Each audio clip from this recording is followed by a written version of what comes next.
Hello everyone. Is my camera small again?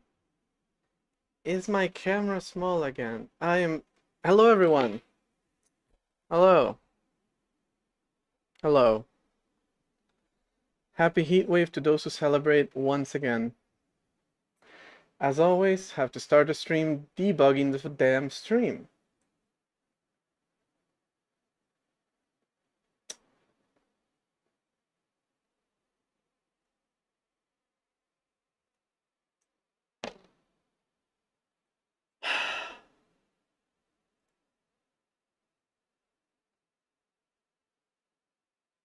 Seems the right size. Am I just... Hold on, let me look at it like on this screen. Okay, yeah, sure. Let's keep it, let's keep it. It is the right size in terms of numbers. It's just, not necessarily. I don't know. I don't know. OBS has not worked right in like a month or two. So, fuck if I know how to fix that. Okay. Two possible things to work on today. I made a poll. 13 minutes for the poll. Well, the poll has been running for a few hours, I think. I posted it on Discord and I posted it on the YouTube chat, but of course, who was hanging out there? But still, I posted it there and I posted it on Twitch. Link should be pinned on both chats. And to choose what to work on today, we have two different things. I'm going to very quickly explain both of them. Obviously, both related to the OS. Both are related to this. But this weekend, oh, the Rust OS operating system. I forgot. I forgot it was that theme. Just real quick, just this OS. All right, so this weekend at some point, we worked on these two completely empty bars that we see here. Let me move the window a little bit so you can see them more clearly. They are the Windows bar, this one, you can see it with actual stuff in it, and the menu bar, which in a normal application is, you know, this thing here. But really, I want it to be more like macOS does it. Right, so let me bring up. Always on top with the menus and widgets on the right, kind of like this. Now, in the future, it should be customizable what goes where, right? So if anything, I kind of want to create a system that allows us to define it in this default way that I'm creating, but then also later makes it somewhat easy to customize it. Customization is a thing that I think is very important, but not, you know, the first priority when you're building something. First you build it, then you can customize it. And I'm talking about this bar here with widgets on the right. Similar to these widgets here, just with the menus always on top. That is one of the options. Working on the desktop environment, working on actually giving some content to these little bars, and most importantly, to defining how that content is going to be put on there in a way that makes it easy to customize now or in the future. This one here is supposed to be a tab bar, so you can have multiple processes in the same window, but only one of them has the window at the same time. I'm not super eager to build that just yet, but I will want to build it. So that's what it's going to be for. But of course, it will also have like close buttons and eventually like minimize, maximize buttons as well. Maybe today we can do the close button and the window title, but not necessarily tabs. Definitely not tabs today. But I'm just saying that's what it's for. The other thing I want to work on is package and the dependency repository. So somewhere that we can put, you know, application. It's going to work as a lot of different things, right? So you can download tools like a package manager normally. You can download apps like an app store. It's supposed to work visually, right? I said dependency because like that would be an interesting way for a programming language like my programming language to handle that kind of stuff, but my programming language does not handle dependencies because it compiles to C. So that's not really gonna help. Doesn't matter. Also, the content of what is in the package in the repo doesn't really matter. More so, we need to define a structure for it. I kind of have an idea of how I want to build it, but of course, it is a little bit of a vague idea. Once I start building something like this, it is going to be a lot different, probably. That's usually what happens. You build something, and then as you're building it, you realize better ways of doing things. You iterate over the idea as you're building it. So something unique comes up. Unless you're vibe coding it. But one thing I do know, it should be somewhat file system based. And that means that the technology backing it can technically be whatever you want it to be. First off, I want the repos to be decentralized with an index that just puts them all together. But those repos, like where I host my code, where you host your code, where someone else hosts their code, they can be a lot of different things. They can be something on the actual file system, files folders normally. They can be a little service running somewhere. They can be just a Git repo. Ideally, the interface is common, but then the implementation is as simple as possible to make it work with whatever underlying technology you want to host your repo. So that's the way that I would want to build it. I guess we're going to find out which one it is in 7 minutes. But those two are the plan for what I want to build today. All right. Personally leaning more towards desktop environment, but I do need to build both. So whichever one comes up is going to be the first one, but the other one comes afterwards. In the meantime, let me talk about SDL as I do this. And close any reference about it on my computer. Actually, hold on. Hold on. apt, it's probably sudo apt, oh shit, apt remove libsdl dev. Is that what it's called?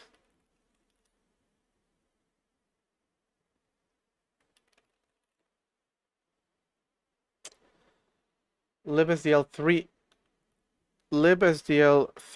dev is one of them, and the other one separate is libsdl3 image dev. Thank you.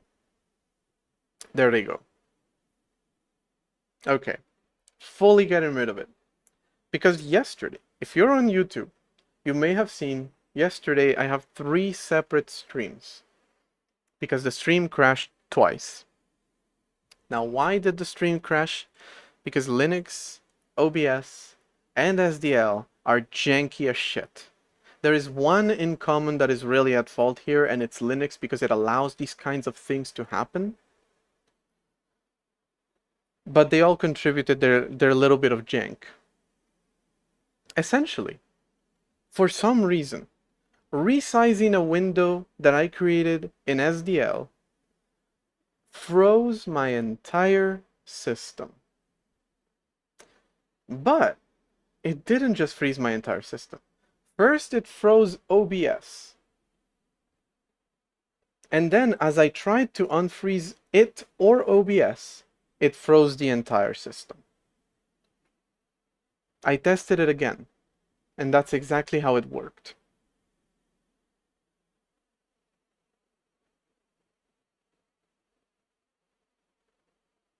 Is this a joke operating system? Is this a joke? Genuinely? How is this a thing that happens in a serious operating system? Not even a user-friendly operating system. No. A serious operating system. Because I always say, Malware for Linux would be the easiest fucking thing to build. Now, I'm not talking about disruptive malware or no, disruptive, yes. Destructive, no. And also not hardware that malware that steals your password, steals your crypto, none of that stuff. I'm talking about just something that annoys the shit out of you. It would be incredibly easy to build something like this in Linux, and for that matter, Windows as well, but mostly Linux.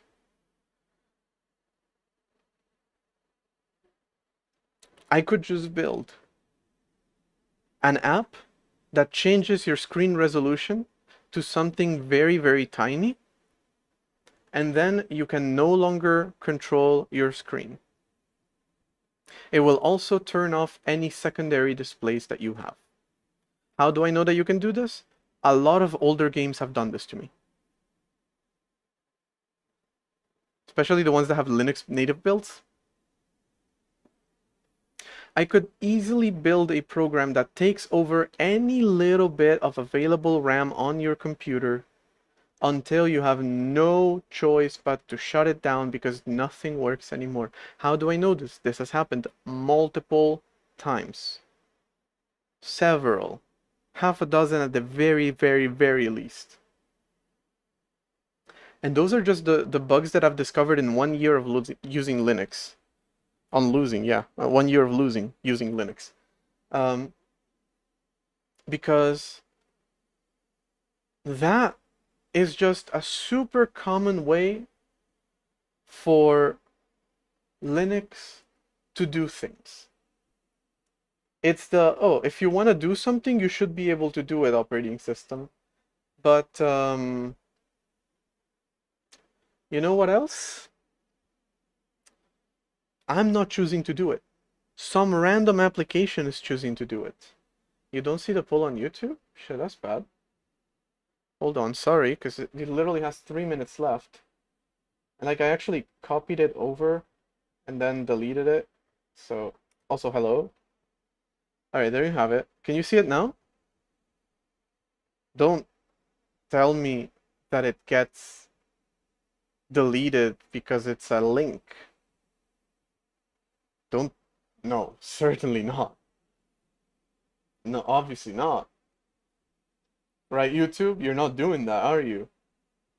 That would be silly. I cannot post links to my own chat. That would be so stupid. By the way, the thumbnail, it's just gonna stay Jester listening to music. Okay, that's not it. YouTube just deleted the message that I sent in the chat for some reason, even though it was supposed to be pinned. Beautiful display of incompetence from Google that we see about once a minute. You have OOM killer? If only you didn't need that. If only you didn't need to do it. First off, if only something like that would just happen automatically. And if only the operating system, like, would ever fucking take charge. Because Linux is so like, I don't wanna interfere in the application's like liberties and kill it. No, if it wants to take up all your RAM, I should allow it to. Because who am I, Linux, to tell anyone what to do? No, the application, if they want to take over your display, they should. If they want to take over your keyboard, they should. If they want to take over your mouse, they should. If they want to take over your memory, they should. Who am I to tell them not to? Who am I? Some kind of manager? No. I'm just Linux. I'm useless. I'm just a kernel. I'm not the operating system. It's automatic? Oh, so it just straight up has not worked for me. Either that or what's happening is something else.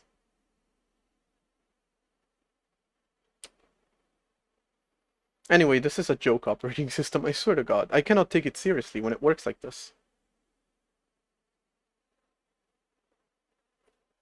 The thing I get is probably different from memory leaks. Sure. But like, It still shouldn't happen. And also, it's come from a lot of different sources, including not my own code. So genuinely, what the hell? Chester must be tired after a day shift working in the NSA. Yeah, he is. One thing, especially when I stream at this time, I usually walk him right before, so he's tired because of that. That's definitely it. Is that it for voting? Voting closed 55 seconds ago. Hello, HyperSC, Peter, Blurry Squire, Caprice, and a few other people that I did not get to, by the way. All right. What am I doing? I am working on my desktop environment unanimously. Jesus, nobody wants the package manager. Nobody wants the fucking package manager. And to be honest, I did say I have a preference for desktop environment, so that includes me. Nobody wants that. I can't blame you. But we will have to do it someday. Guess viewership might be low that day.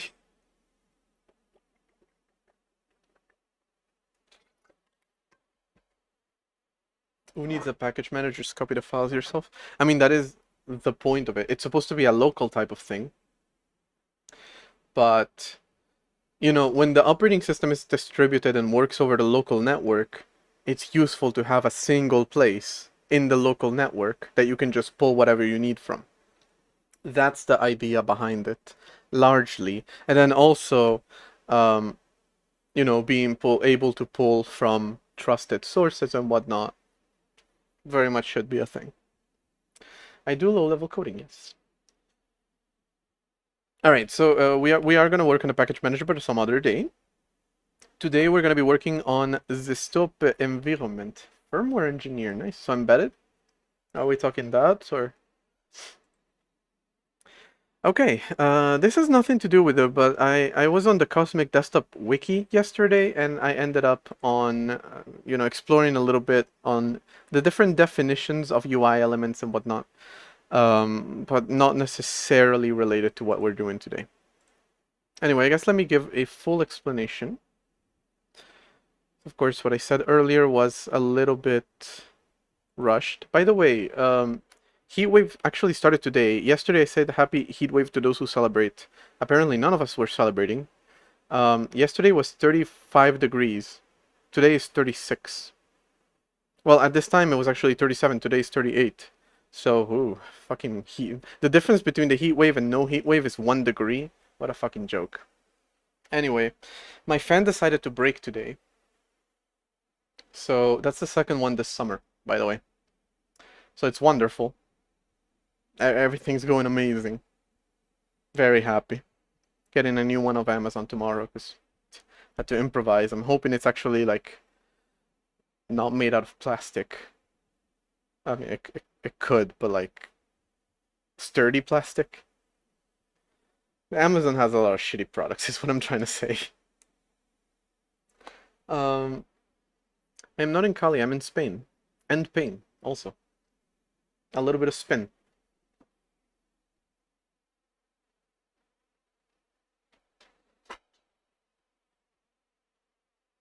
That was very slow because there's a lot of stuff around me. I don't want to hit anything.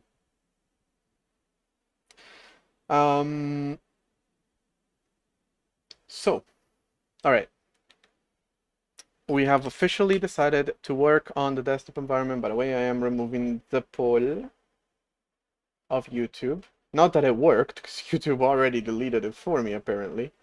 It should already be unpinned from Twitch chat. So that's a nice feature. Why is my Finder icon bouncing? No discernible reason. Cool. Anyway, yeah, so desktop environment right now looks like this. We have what's up. I'm calling a menu. It's completely empty, so you can't really tell. Menu bar up here. So what you can see on the top of my screen, Z, file, edit, selection, that would go here. Similar to how Apple does it. And on the right, or in the middle, or whatever. The idea is that you should be able to customize it. but the initial version, I'm not bothering with customization. Make it work first and then make it better, you know? And then make it customizable. So, yeah, I talk a lot about customization, but I don't practice what I preach too much, but it kind of makes sense. You can customize things once you have something to customize. It doesn't make sense to be able to... Right now, if I wanted to focus on like, what if I make this bar vertical? What if I make it on the bottom instead of the... That doesn't really matter right now. Let's make it work first and then bother with that stuff. All right, so that's what's going to go there. Menus here, and then everywhere else is going to be widgets. We might have a central widget and widgets on the right. Widgets, by the way, similar to where the clock is down there. My mouse is captured by QEMU right now, so I can't show you, but yeah. This here, the actual window bar, should have the name of the window, a close button at the very least. We don't really have minimization, we don't really have maximization right now, so we don't really need those this very second. But another thing that I will add in the future as well, not right now, is tabs, so that different tabs here are different programs. So this is something that an operating system called Essence did. Looked a lot like, was it Windows 10? Windows 7 type of thing? So right here you can see that, well, here you can see that they have a file manager, here they have a file editor, here they have another file editor, here they have another one. Based on the icons, they might just be 4 different processes. So something like that is what I want to build. Right, and there's like a speck of dust on my screen. Not anymore. Right, so that, but I'm not really doing that right now or anytime soon, to be honest. It's just something to keep in mind is going to maybe be part of the entire design. But yeah, today, so yeah, I want to create the menu bar and I want to create the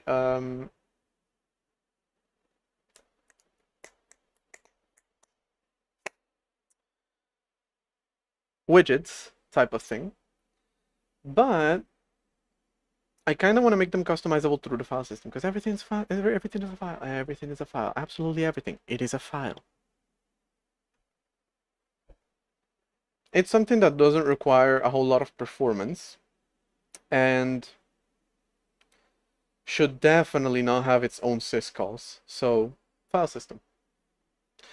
Now, I made something a while ago for the programs running in the terminal to be able to customize the terminal. The thing is, it doesn't really work in the current terminal because I've replaced the old terminal with a new, better one, and now I'm replacing that one with an even better one.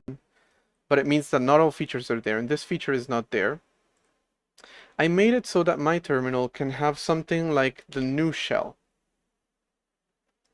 which I found out recently survived me wiping my system. Where new can present data in tables, like these, and even individual entries. So, you know, number, 0, name, this thing, type, file, size, this, modified a month ago. Side by side with just 2 columns, name and value. So I built something like that as well. Although we don't have table layout, we just have key value pairs. So for a single entry, not multiple ones. I built something like that, but again, the current terminal doesn't support it, which is why I'm using new to explain it instead of the other terminal, of the actual terminal. But to build it, I used something called /environment. Oh, that's a great start. Right, of course. /environment/config. Then structure, then data. Environment here refers to where my program is currently running, although right now it's assuming it's only into a terminal. But we should be able to expand this a little bit. So make it so that it's, you know, these these existing ones would be, thank you for copying all of them. Oh, my bad, actually, didn't select it correctly. Right, so all of these would be placed inside of something like /environment /term, or even term /config structure and data, and they would work the same way. These are for when your application is running inside of a terminal. There should also be, to practice what you preach in terms of everything is a file, an environment /graph, and functions to interact with graphics that way. Not gonna work super well for high performance because file system does add a little bit of overhead as opposed to a direct syscall that tries to do everything as quickly as possible. But we're not exactly running GTA 6 in this operating system just yet. We'll see when it comes out for PC around the year 2035 or so. Maybe by then Redacted OS will be the only operating system left, so they'll have to port it to N. You never know. But for the time being, we should be able to, control graphics through here as well if we wanted to instead of through a syscall. That's not a thing, but we should be able to. But what I'm saying is we should be able to do something like environment / bar. Maybe a better name would be better /menu. You write to this file and you write something like this. Maybe hierarchical like this. Let's see. New window. Something that simple. Indent aware.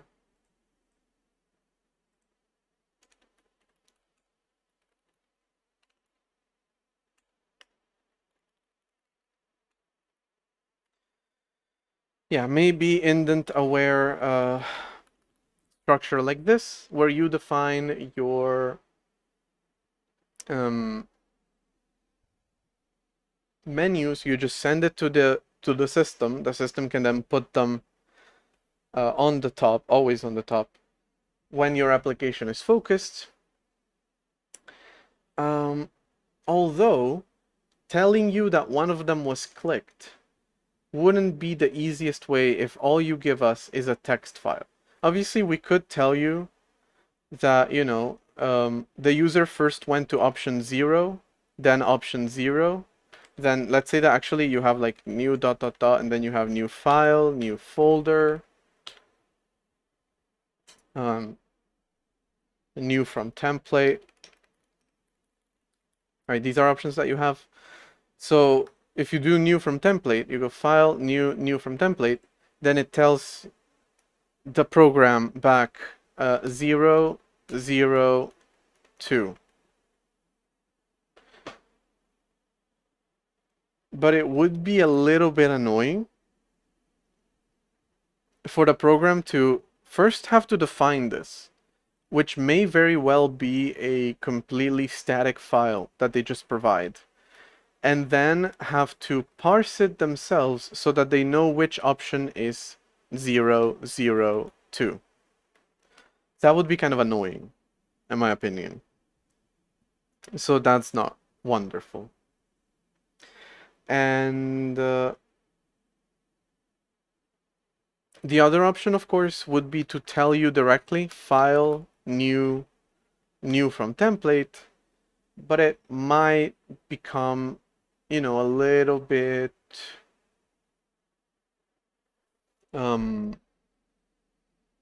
annoying to have to, string compare every option that you got until you get to the bottom one. That would be kind of annoying, I have to say.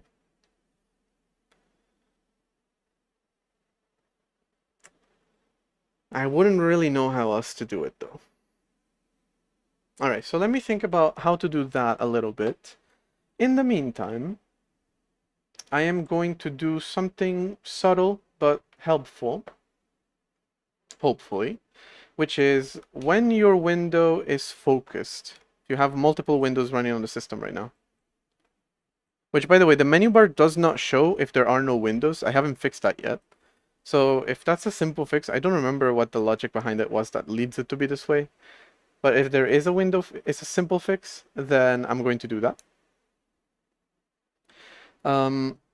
Either way, right now, you can only tell which one of these windows is currently receiving input, so focused, based on a subtle little shadow here, which, by the way, you can completely disable. So if you want something a little bit more subtle, then I think this should maybe go darker or more muted color to show you that. So that should be something relatively simple to implement while I think about how to do the menus properly. And the menus themselves are simple, but what's not so simple is how to tell you which menu was pressed. I actually don't know how these systems do it. This is probably completely custom on Linux and Windows, because the menu runs directly inside of your application. So it's probably completely custom. But if anyone has built any of these and can tell me where to start looking at how they're done, please let me know. On Mac, I do know that they use a little bit more, because again, it works in the same way as my system. It's controlled by the system, not by the application. It probably has a little more logic to it. Similar to what I want anyway. All right, but either way, I am going to start with something simple, which is going to be building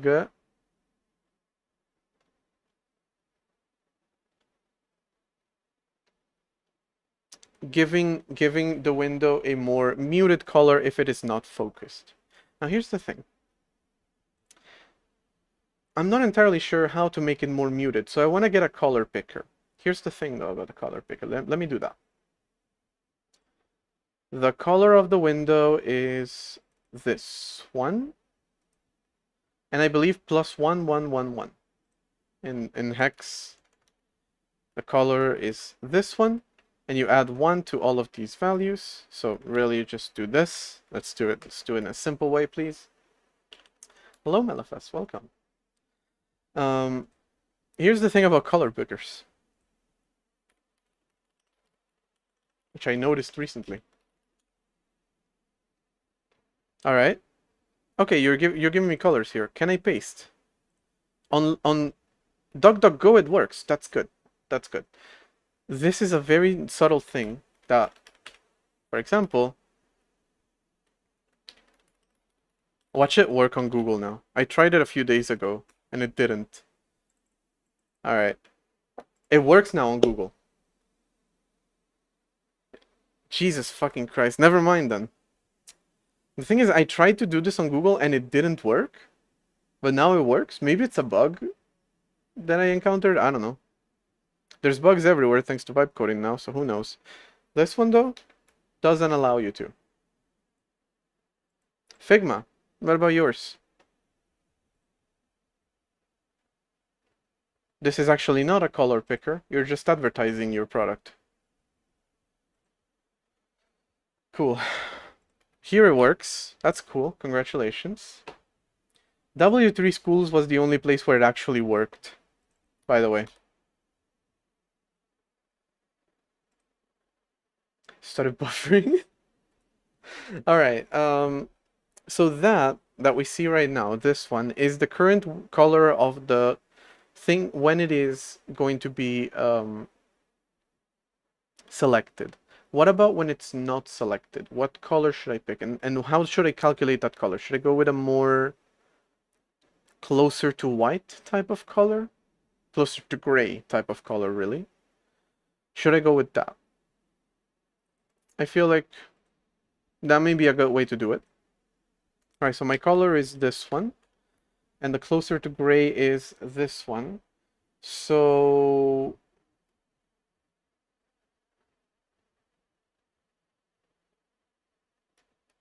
Hmm. What are we talking? Like in terms of math, what did we do? We're just making, because this is SVG, isn't it? I like to think in RGB, so I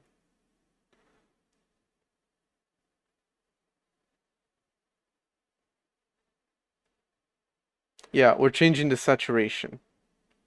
Right, so if you look at this column, you can very quickly see what I should need to do in order to make it grayer. Just change the saturation. But if I have the color in RGB, I don't really know about how to do it. And I don't actually know the formula conversion between them. If it's too complicated, no. But if it's simple, god damn.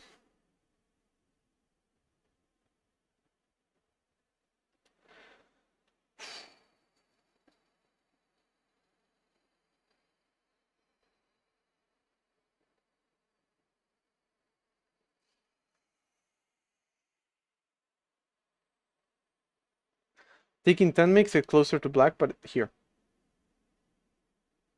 It does that.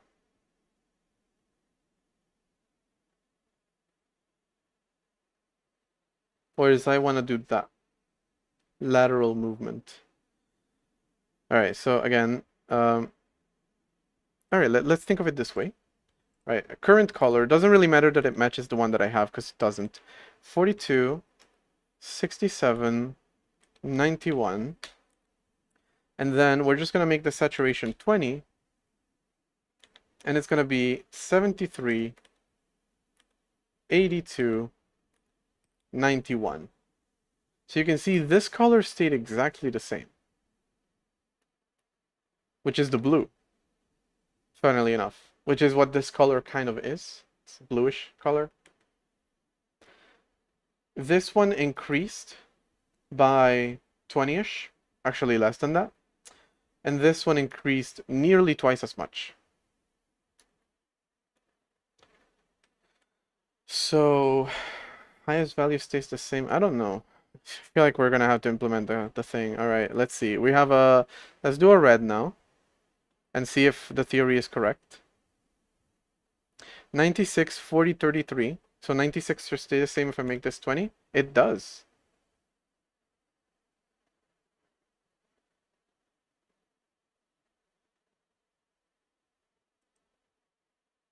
Highest value stays the same.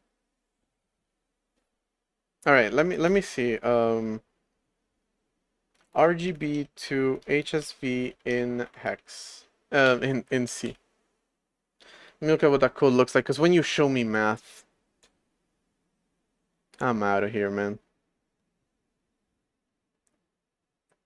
Okay, this looks very long. It's really not. So we're working on doubles. Although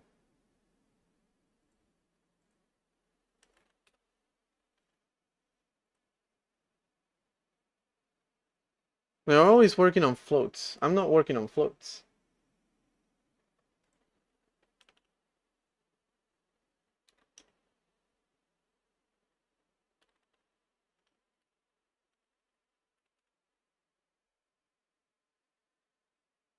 Humans being more sensitive to green light in there somewhere. H and HSV is 0 to 360. Yeah. So I won't be able to do 255.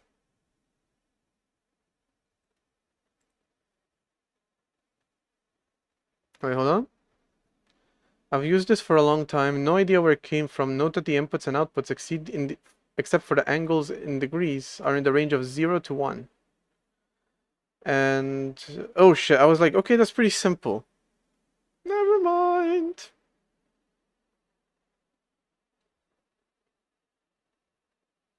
Just multiply the ints up by 100 and then divide them back down. It's not great, but yeah.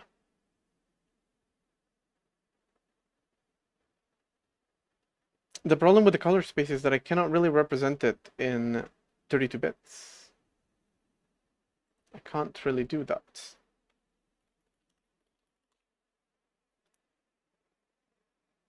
I will need 0, 358. Not sure why it doesn't get to 3. Oh, there, 359. 0, loops all the way back up. Saturation goes 10 to 90. No, this picker's just a little bit janky. 0 to 100.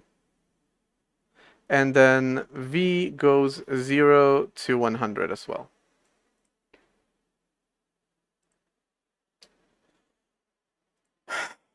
It's crazy how much math there is to it, but I guess let's do it.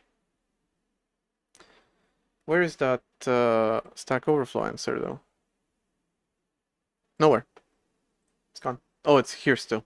Okay, I didn't see it.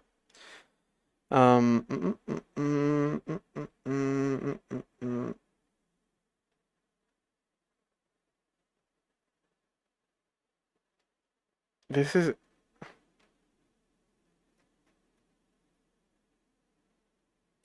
I am looking for an algorithm to convert RGB to HSV. And the other way around. Here is a C implementation for HSV to RGB. And nothing else. Whoa-ho! Color is actually quite complicated, yeah. Everything's complicated.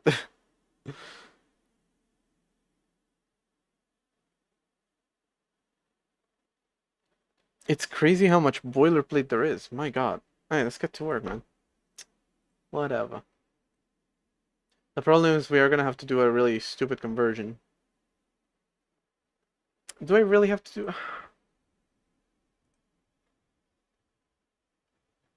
I'm not really opposed to doing this. I'm more so... Is there anything else I can do?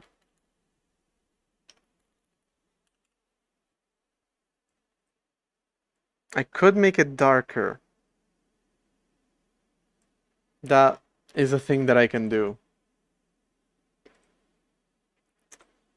Because it does add a certain amount of complexity to what I'm trying to do right now. And that is not great. Jester come reward? Just Jester comes up here and hangs out with us for a bit. It's not a dedicated camera. Just to be clear.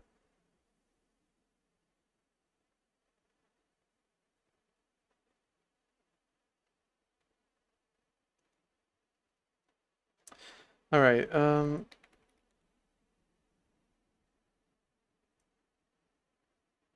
so it's a little bit silly that I do this. Making the color darker is what I'm going to do now. It's not going to interrupt me, so don't worry. It's fine. There it is. Jester, you're needed. What's up? Come on, buddy. Come. I need you. Oh, careful.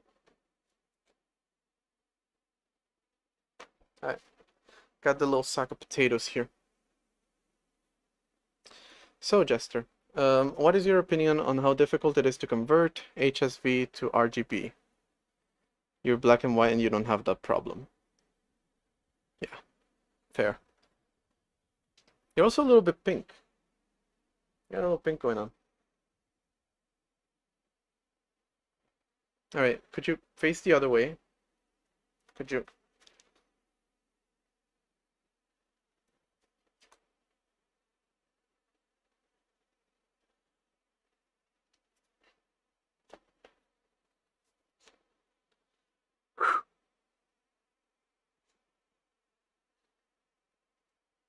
Alright, there he is.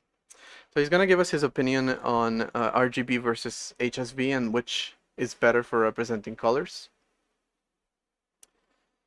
Understand the MMU for the Raspberry Pi 3B, but there isn't much of an explanation for stuff.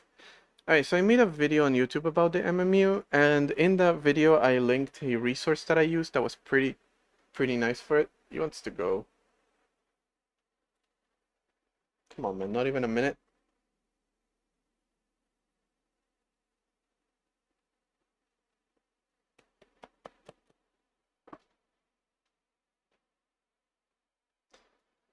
Real systems programmer use Vim or Emacs? Scale issue. Fuck do I care? Alright, let me start by refactoring this, because now there are two different things that can happen when a window is going to be not focused. Right, so this draw solid window,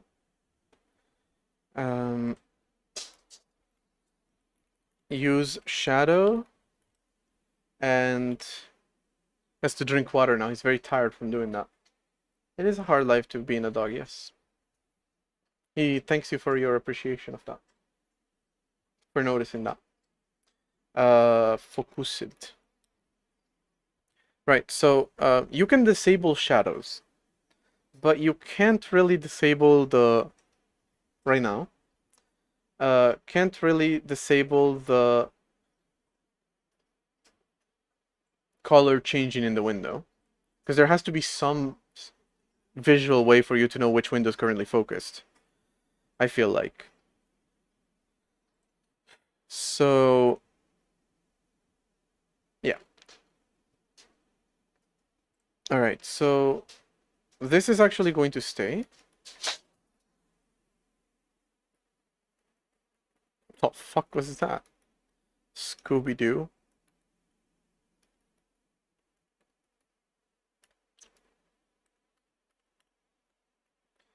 Alright, so that is going to stay, and this can... no, okay, this can go, but I need to copy it. So, I'm going to take you real quick. Exceptions and memory protection? Yes, that's the one. To desaturate RGB. Thank you. Now,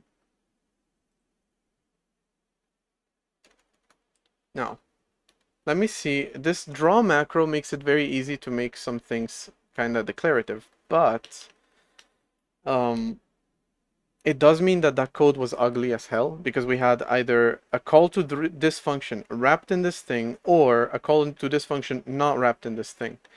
So if I just like don't use the macro, it's a lot easier. It's a lot easier. Also pretty sure it wasn't using the child at all. Let me bring it back to how it was real quick. Which is the main point of using that macro.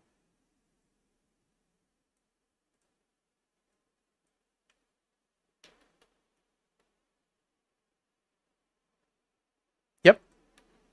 It's literally the same code. So we can get rid of that macro and make the code a lot cleaner, by the way. It had been bothering me since I refactored this code a few days ago. Now I lost what was there before. Fuck. Nice, I need you. Then delete this, go into this function, and paste it here. Operative system. Oh, come on.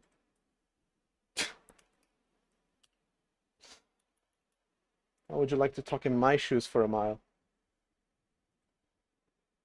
Or whatever Gloria said. Simple approach, ignoring perceived luminance. And other formulas. Initial color RGB, gray color of the same intensity I. Where I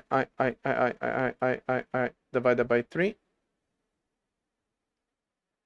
Deviation from gray components, bada bim, bada boom, bada boom. The code to do this is so much easier than converting it to HSV, just so I can simply just slide one value down and then convert it back to RGB. Gloria is a Modern Family character. I don't know, at some point everyone was making fun of her because she's Colombian and she doesn't speak English very well. But she said something like, "How would you should try talking in my shoes for a mile," or something like that.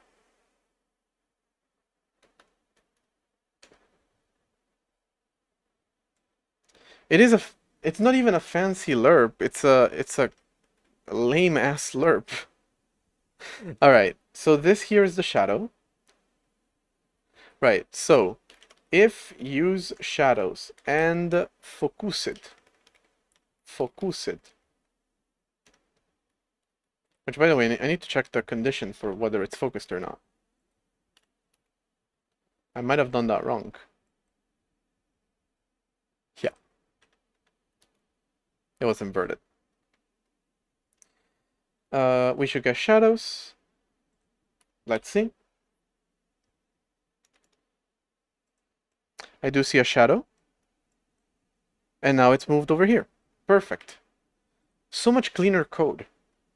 Actually, the only reason that this function I created it in the first place, now it's a little bit more complex. It makes sense to put in its own function, but it's because I needed 2 entry points into that code.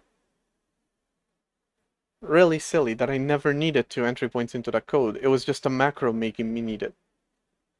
Yeah, micro strikes again. Micro strikes again? No. Macro strikes again. Micro is actually the most decent terminal text editor out there. Okay. So we have these. Cool. And now the window gets rendered here. Nope.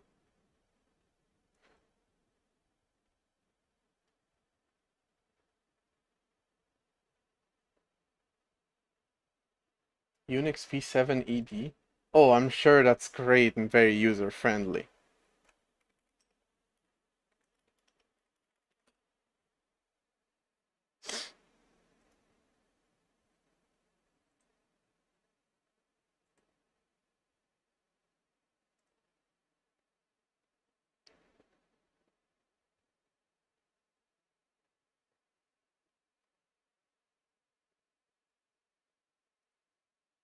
No, no, no, it's nice. It's nice, yeah. It's nice.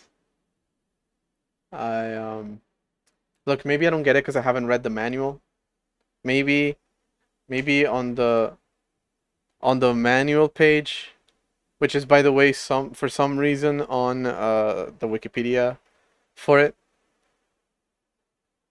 Same terminal as me, by the way. I don't know, is console the one from KDE?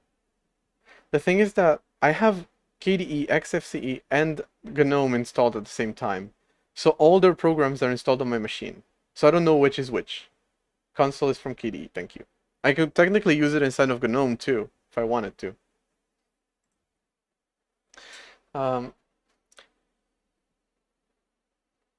It's probably not great. Yeah, other programs are fine.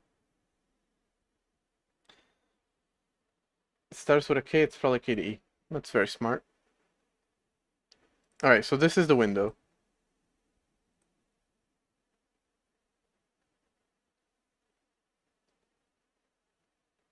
No, hold on.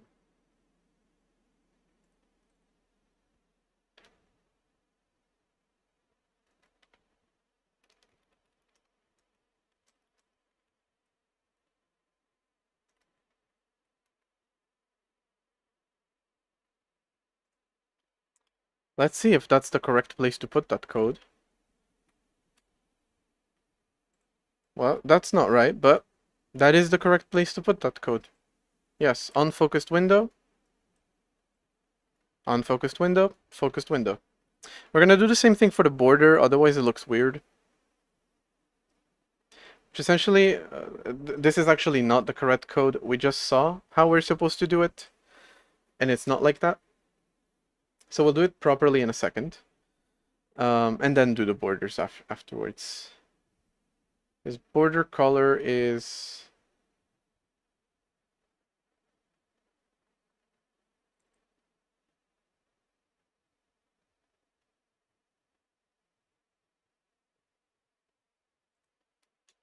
a little weird.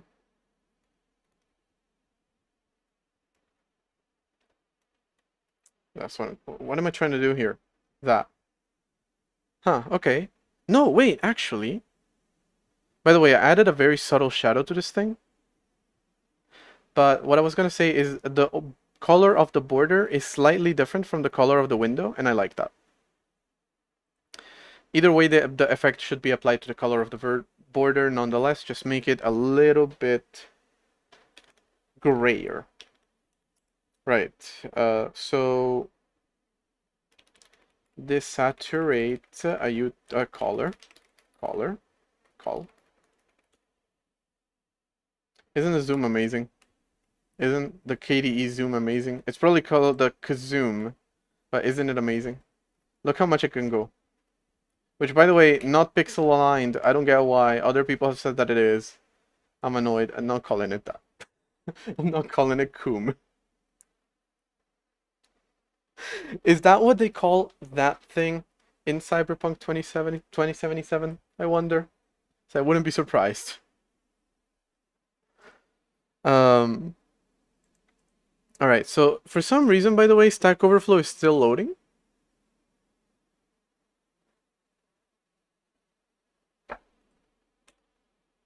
This is why you're dying, man. This is why you're dying. I wish it was true, because then so many other websites would be dying for wasting resources as well, but that's not the truth. That they're doing just fine. Not only that, but now they're also apps. Why'd you make your videos in PowerPoint? Pretty much. Even then, I'm too lazy to actually edit them, so I'm not making them anymore. Alright, so the first thing we're going to do is get a gray color of the same intensity as the previous one. So we're going to take the gray eye as the colors are... Oh, this is not breakdownable. Why isn't it?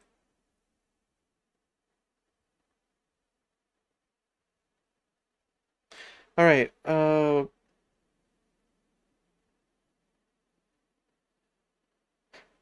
size of this struct is the same size, is 32, right?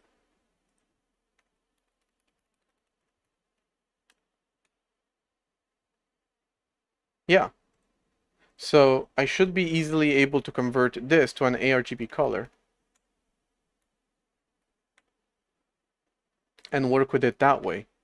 It's gonna make it a lot easier. So the gray is going to be the colors red plus the colors green plus the colors blue divided by 3.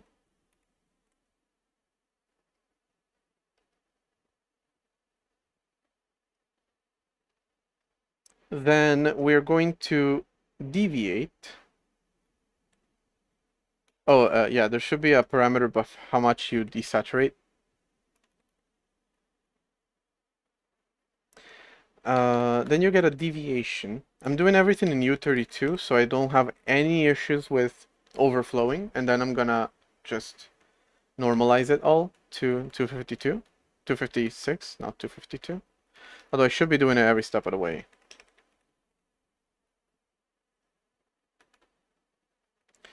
So let's call this one the intensity. Delta R, or deviation of R, which delta R, is I minus color.red.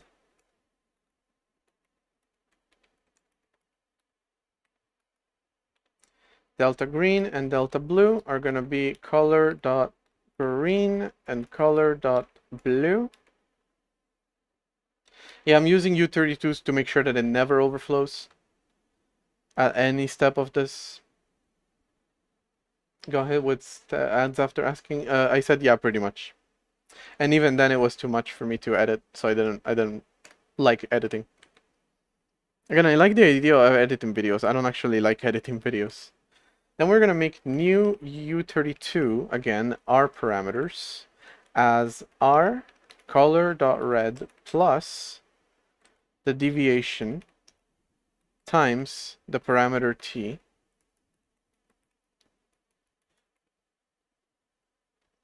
We're going to do the same thing for G.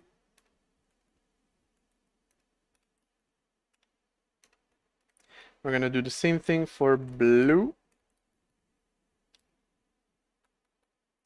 Then we're going to spend a useless amount of time aligning all these, and then we're going to return a new ARGB color. And again, I hope that the union works as I expected, where the red is going to be R normalized.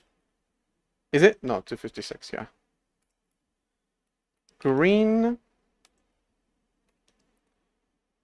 normalized. Blue normalized. Alpha copied as is.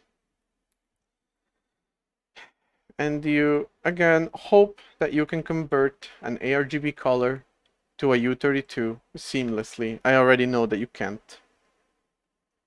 But oh well.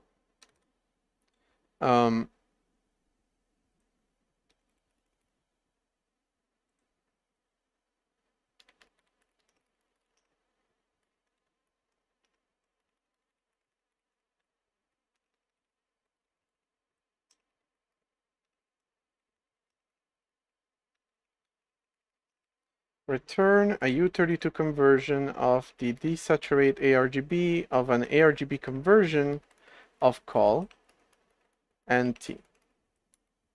Why does that not work? Where an arithmetic or pointer type is required. Huh? What? What? No, man.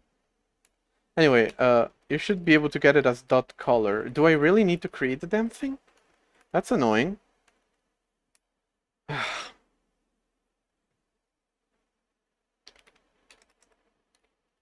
Like that, right? That should do it. Anyway, I should write my color code like this, by the way, because I have usually broken it down into components, doing bit shifts and all that. This only adds this little bit of boilerplate, and then I can directly reference the colors. And I'm pretty sure the compiler is going to optimize it properly, because again, ARGB is just U32's unions, or each of them is 8 bits.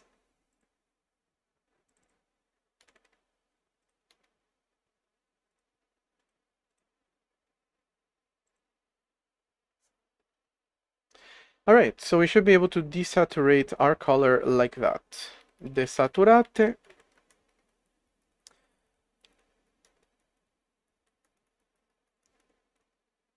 This color by focused 0. Otherwise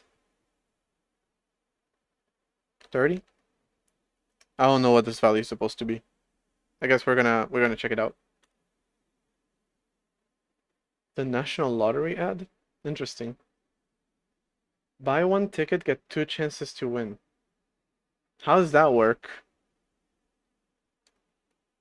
That feels shady as hell. Okay, there is something happening. It's subtle. The problem is... Okay, I was gonna say, how do I know which color it's supposed to be? But the bar is the same color as the focused one. So you can tell that it's the same color as this one. This one got a little bit bluer, actually. So I feel like we went the other way. Are we saturating it? Should we minus 30 it?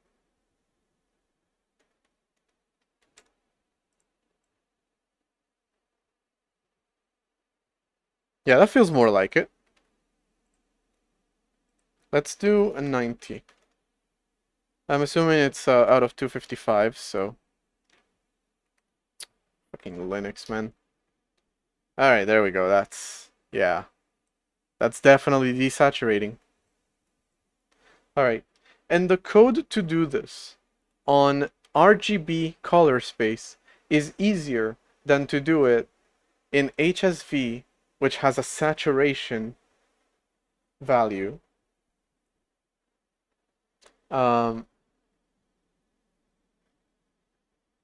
Crazy. T is from 0 to 1.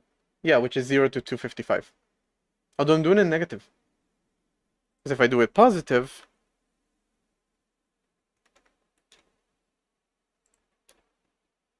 it saturates the color more. So yeah, negative. So actually it should be called saturate, not desaturate. That way you know you have to use a negative.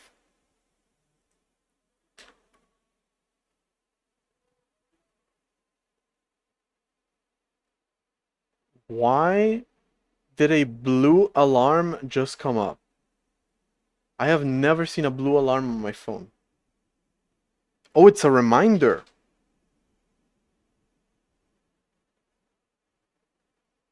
That's the first time that's ever happened to me. Okay. Anyway.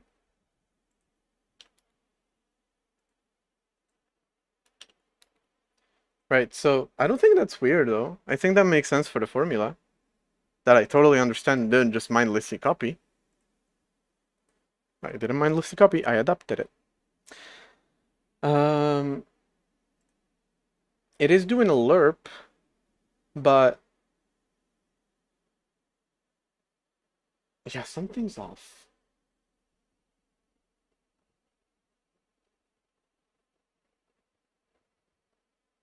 It being 0 to 1 makes sense, where RGB are 0 to 1. In my case, they're 0 to 255, so it makes sense that my color should also be 0 to 255. Why is it negative though? Because I do believe it should be a 0 through 1 to desaturate, and negative should saturate it more. But somehow I did the opposite. And yet, it works. Negative values give oversaturated colors. Exactly, but I'm getting the opposite of that.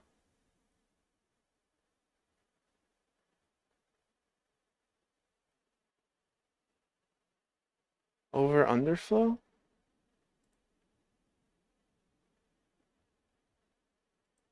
Maybe. It seems to work though.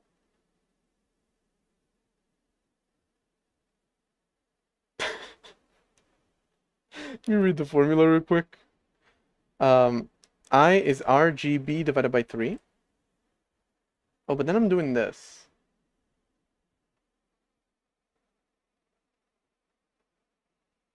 Ends up going out of range at some point because 255 times 255. Yeah, I do loop them eventually. So that's not really gonna be a problem. If anything broke, don't fix it. I kind of want to understand it. I don't particularly care too much. Because it works. And again, it's giving me a saturate, which is a better one than desaturate. It's more intuitive, right? You want to make it more saturated, make it positive. You want to make it more desaturated, make it negative.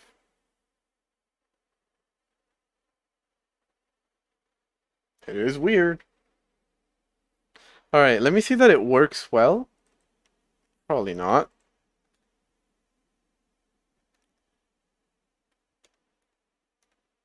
Fucking Linux, man. Stop. That is actually 3D desaturated. That's just fucking gray.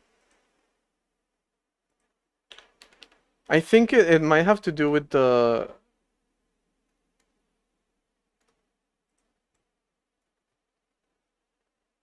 That is perfect.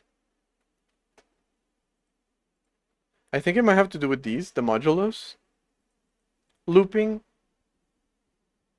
Because you have to be careful with modulos and negative values. That's probably it. But it's funny that it works perfectly fine. Shit, fuck it. New math, yeah. Like the guy that invented new math with ChatGPT. I'm just like him. It works! I don't know what to tell you, man. It fucking works. Alright, we're gonna do the same thing to the border color. Even though I actually do like that it is slightly different than the window color.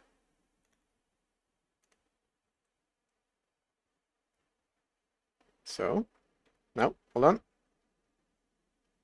Grade window, non-grade window. It does look a little bit weird with the launcher because the launcher is not grade, but that shouldn't be a thing. Look at that. How cool is that? That was so easy. Again, that should not have worked. Based on the formula that we got, based on the assessment that people are giving being the exact opposite of what I expect, that should work the opposite way that it does. However, it seems to work pretty flawlessly.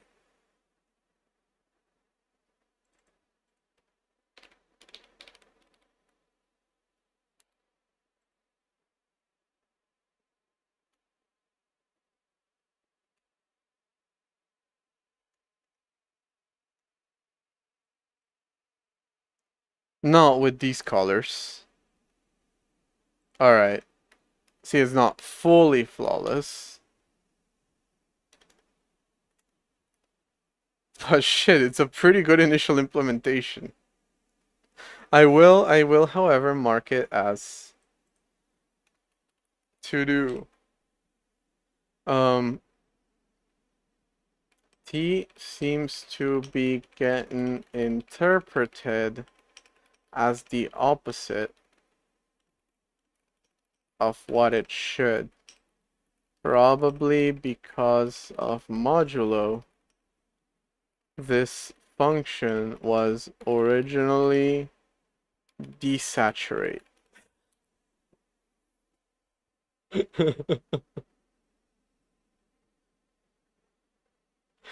Let me attempt one thing, which is, if I'm not mistaken, correct way of handling negative numbers should be this one.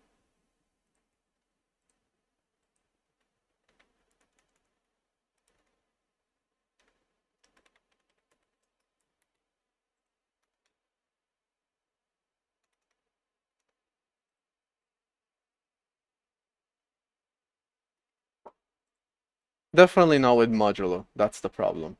It should not be modular. I do think it's a coincidence that it works. Seems to work though. And I added a to do. So I think we're good. Maybe this should be a fix me. I'm usually a little bit too lazy, so I search for just to do. But maybe I should search for fix me. Oh god, the to-dos have increased again. There used to be less than 100. How did it get to 118?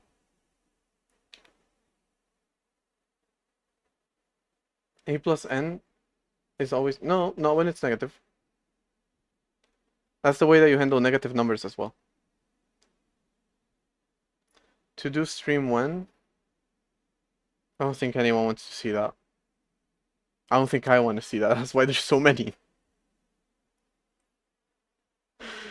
By the way, any contributors? Anyone that wants to contribute? Search for to do.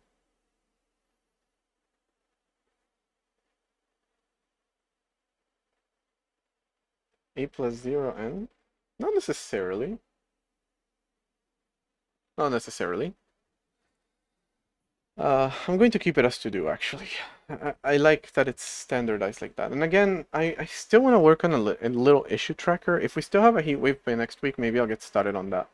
So first off, I need to create a programming language, so then I can use that programming language to create an issue tracker, okay? So you know how it is. Sometimes you just need to create a programming language for shit. Link to the repo. That worked. Is YouTube also going to get it? Yes. Though YouTube may get it in the chat before they know that I sent it. So, by the way, got a subscription yesterday and got 0 notifications for it. So thank you for subscribing. I didn't get a notification. It's not in the activity feed. Complete ghost subscription. If it wasn't because the person like actually told me, I would not know. So great job, Twitch. I'm sure that people love sending other people money and not even getting acknowledged for it. Fucking wonderful. All right. So that thing that I wanted to build is there-ish. I'll have to take a better look at this whole thing. I also need to move it away from here and into where I have my normal color functions, which is like around here somewhere. Here. Ooh, Jesus. Here. You don't need to sub just to test it out. Don't worry about it. I'm just saying it feels bad.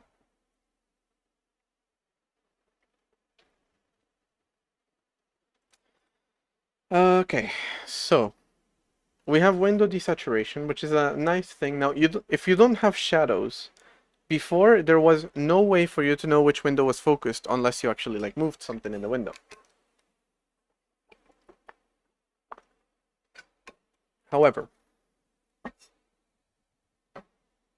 the next thing is in fact going to be either the menu, although I don't really have a whole lot of use for the menu today. And again, I still have to think of how to do this. So maybe I want to research it a little bit, but not implement it. I'm not sure. Maybe I'll do that towards the end. But again, of like, I want you to be able to define what your menus look like just by doing this. And then the system tells you this menu was pressed. But how do you do that?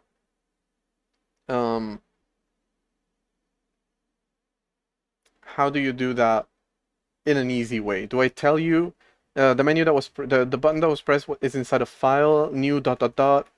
new from template, or do I tell you that it's 0, 0, 2? 0, 0, 2 makes a lot more sense, but it's still not great because in a normal application, this file is probably going to be static, literally just a text file, and it doesn't make any sense for it to be for you to separately have to parse it to know which is 0, 0, 2. So that would really suck. But doing it text-based is not exactly the best way. So maybe towards the end of the stream, I'm going to research how Apple does it. Line offset from the environment line. Not a bad option. Still requires you to parse it. It's not great. It's not wonderful.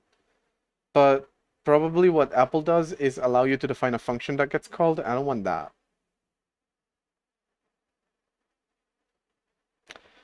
So I guess we'll see. Especially, I've done it maybe once, but on UIKit. Never on SwiftUI for Apple. So I don't know if they've maybe made it a lot simpler to do, because SwiftUI is a lot more declarative, a lot simpler. But I don't know how you do menus in that. So I kind of want to research that towards the end. Cover your ear. We're in public, man. Your OS compiles on a single thread in under 9.58 seconds and 1.63 on all cores. Let me do that test. Though I don't really know how to count it. Have it call a Java function with no alternative. You know what? We have 0 Java, but hell yeah. Time make all? Oh, you can do that. I didn't know that.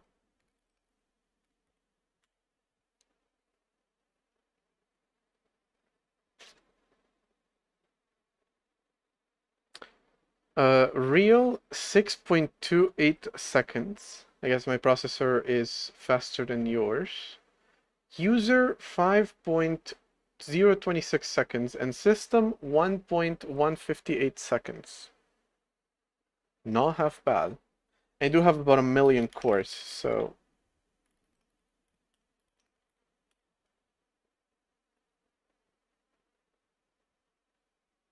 Oh, it counts all. Real 0.917 seconds. In total, it took less than a second to compile the entire operating system.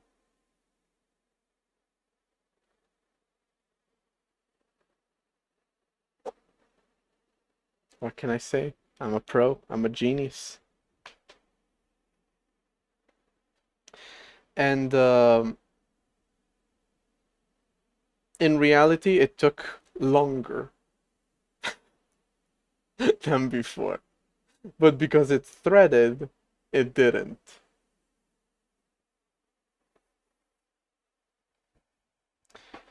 Compile error in 15 milliseconds?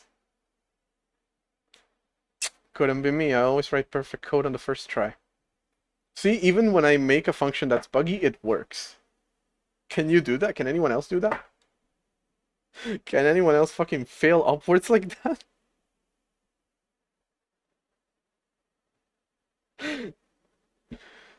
Ugh. I'm glad the makefile works with multi-threading. Somebody contributed that actually, and it's worked since. That is the main thing that I don't like about having my own build system for a lot of my projects. They don't really do that. But at least I don't have to build makefiles anymore. So that's nice. I know sometimes I do wonder, should I just be using makefiles? But the answer is usually no. Okay, so yeah, we'll look into this later. The other thing, of course, is widgets. So, the way that I want it to work, again, should be customizable. Was that you? I don't think it was. I believe it might have been... Thanks for follows, Source Cake Dev, by the way. Sour Cake Dev, not Source Cake Dev. I read that wrong. Either this person or one of these two, or this one, since I don't know who they are.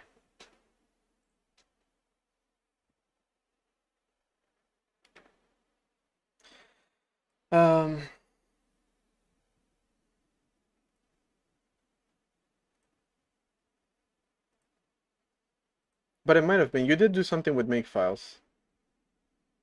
Anyway.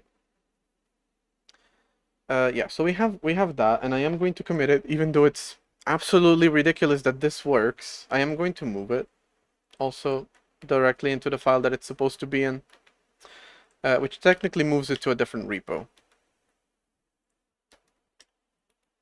All right, so here actually goes here, and copy this thing and leave only this and the static inline. Oh.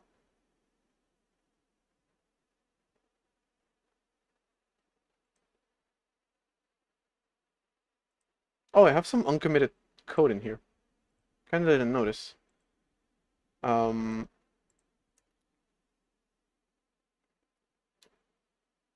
right, there it goes.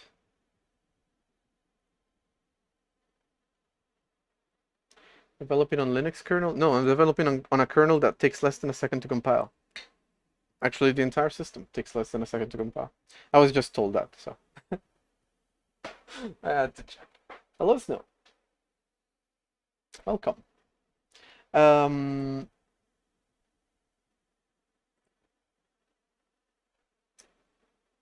Where was it? Right, I was doing a commit. If that allows me, because it tends not to.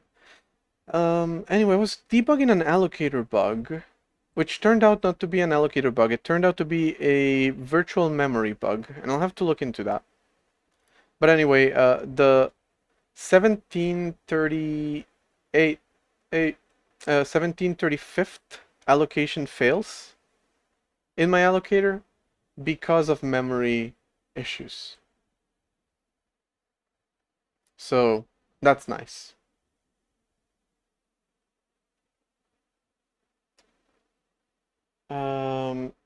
All right, don't look at the networking. Don't look at the networking. We're not allowed to look at that. It's a contrib.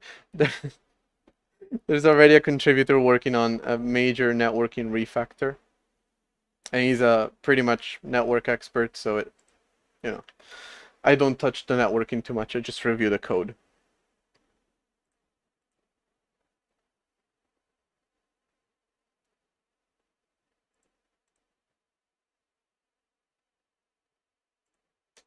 All right, so that I changed these, which by the way, this is a usually good tell to know how long ago I have last touched code.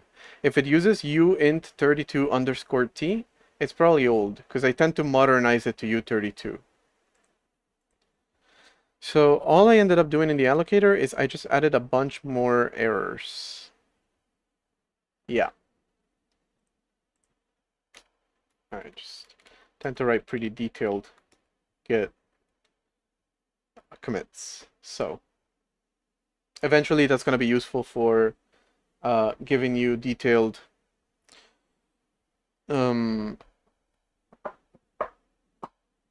change logs. So that's nice.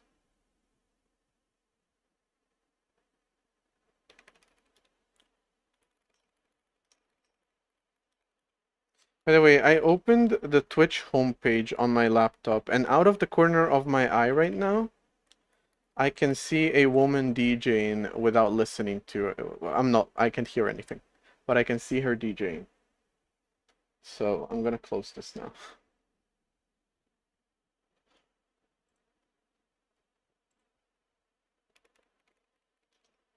I'm gonna mark it as work in progress. Because I'll try to revisit this later. It's just not worth doing right now. The fuck the git push fail? Is my server down?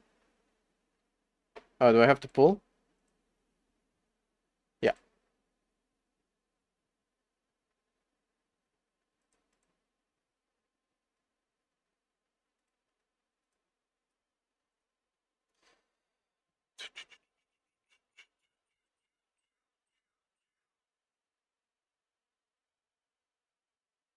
Okay, so this is actually from debugging stuff that I don't really need. I haven't really had time to do this.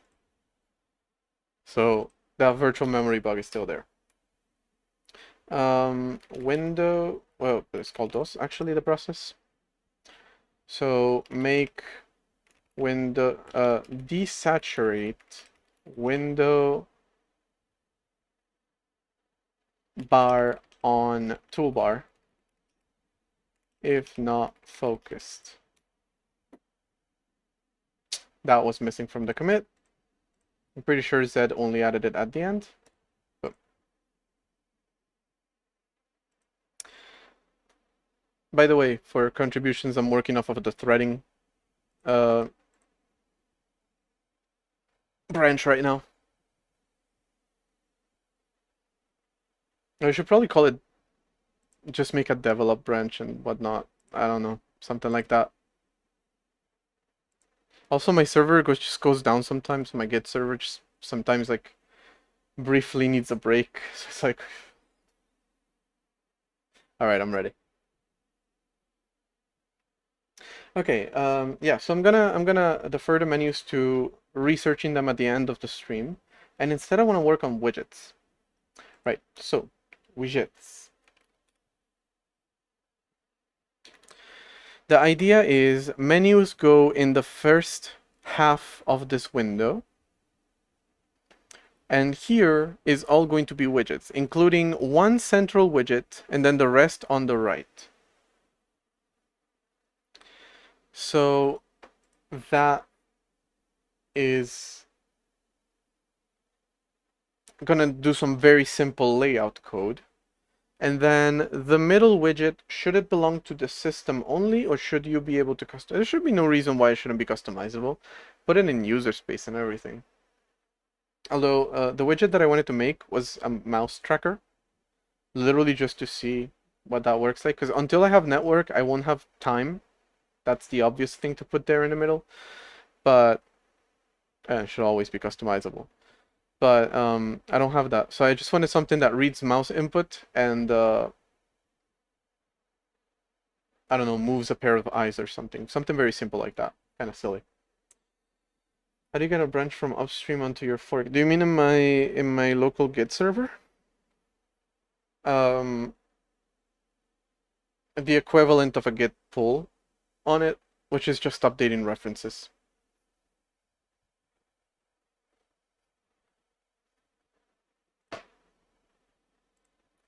All right, so. Oh, your fork doesn't have the threading bench. Okay, so you don't mean that. Git fetch dash dash all, I think would get it.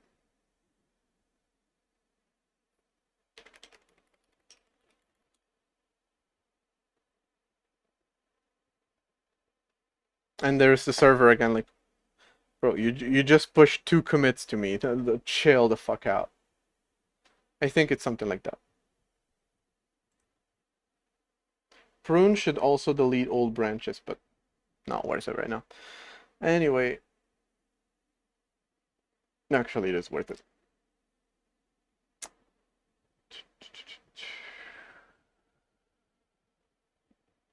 Seems like it needs thought to set up for building. Virtual model thought for today. Not a lot of thought. You just need the GNU cross-compiler toolchain for ARM and bare metal version of it. And then make. And technically, to build a FAT32 partition, you would also need the what's the name of that? mtools and DOS FS tools, which is technically not required, but you know, if you want to have a partition, it is. So yeah, Arch64 non-elf GCC is the name of the thing, yeah. All right. So I specifically designed it so that you wouldn't need too many external dependencies, but I still have those. And unfortunately, I cannot vendor them. I could make my own like FAT32 partition thingy maker, but that's a whole lot of work that I will need eventually, but is not necessary right now. All right, so about the widget, I still think I need an environment thing. Because like you can have /environment /bar/menu, and that file tells you or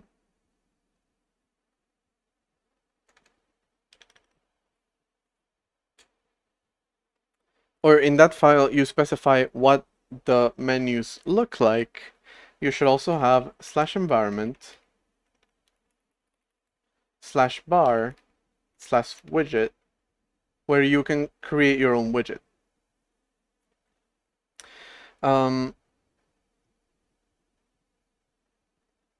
Although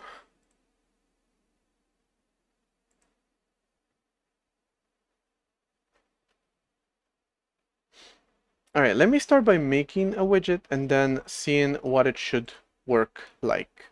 So we have the menu, right? And inside of the menu, we're going to want to have an area dedicated to widgets, which is going to be slightly half, and actually a little bit more, because the middle widget should be centered. So it means it needs to start before the middle. But anyway, I am going to paint a section of the bar green so that I know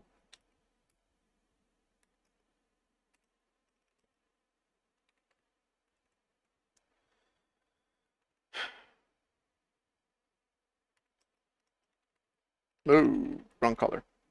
So that I know what section I have to work with. I don't need to time this anymore, by the way. Because now time also tells me how long the system has been open. Okay, so that green bar is where widgets are going to go. Then we can make a very simple menu.h, and there we're going to move the void draw menu. Complete void, right? Yeah. So that is going to move over here. And it's going to include menu.h, and it is going to include graphic types, and also graph/graphics, and also graph tres for those values. Border size, I'm not sure where that is defined. That is defined by dos.c. Okay, that's not great. These values shouldn't really be here, but then again, they also shouldn't be defined. They should be actual variables. So once I make them into actual things, I'll move them in the correct place. Can't be bothered right now. We'll need include theme, and that is all we need. And love, of course. All right, so move that out, and now you won't be able to find that anymore. So you need to include menu.h. And I never saved this, so of course you don't know where the function goes. All right. So for the widgets,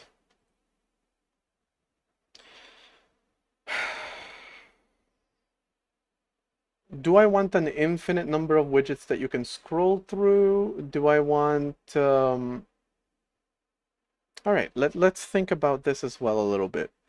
Are there any systems that do this kind of thing by default particularly well, that people like, that I may want to check out for inspiration?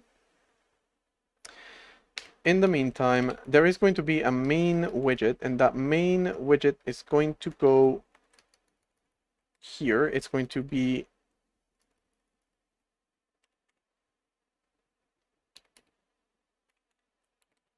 a different color, just so I know. All right, there we go. So this is going to be menu. This is going to be main widget. This is going to be green. All right, so the main widget is going to be drawn always in the middle, bigger than the other ones. The other ones, I might even want to make them scrollable. And maybe I'll also put a special right side widget, like the clock, for example. Or maybe I'm going to make this whole thing not fully customizable. I mean, not fully customizable. So that you can put main widget, spacer, small widgets, main widget, so on. And then a little bit of auto layout should take care of that.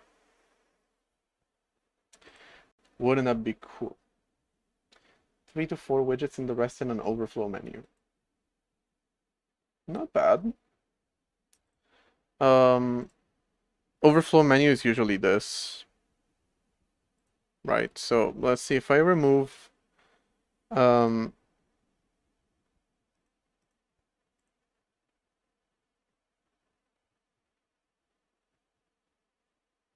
don't want to remove the system tray. I want to configure the system tray. Entries. All right.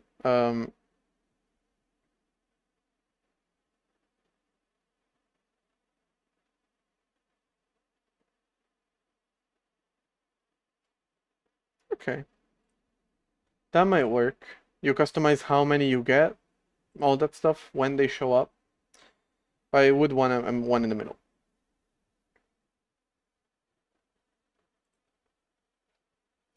And I don't really have a spacer type of thing right now. And also, is this maybe the time I import my graphics library into this thing? Is it maybe time that I do that? It might just be because it might help me with the layout a lot. And also for other things eventually. Change the top bar in Firefox. I don't tend to bother too much with that, but yeah, this is a much more intuitive way of doing it. Just saying. This is very common also for these types of applications. How do I close it though? Oh, here. Okay. Um, not a bad option. Not a bad option. Anyway, okay, let me do a test widget. With. All right. So, how are these widgets usually done? I seem to, from the way that Apple does certain things, they tend to have them. I've mostly done like Apple development, especially when it comes to native, so that's my point of reference. It's also a pleasure to work with most of the times. Most of the times. So it is definitely a good reference point, but they tend to be kind of completely different programs. Completely different processes. With a slightly different entry point. Because then I could just do a request draw context like I usually do in a program, but the system would be like, oh, you're a widget. So you only get 200 by menu height. However that much is 50? 200 by 50. You can only draw inside of that.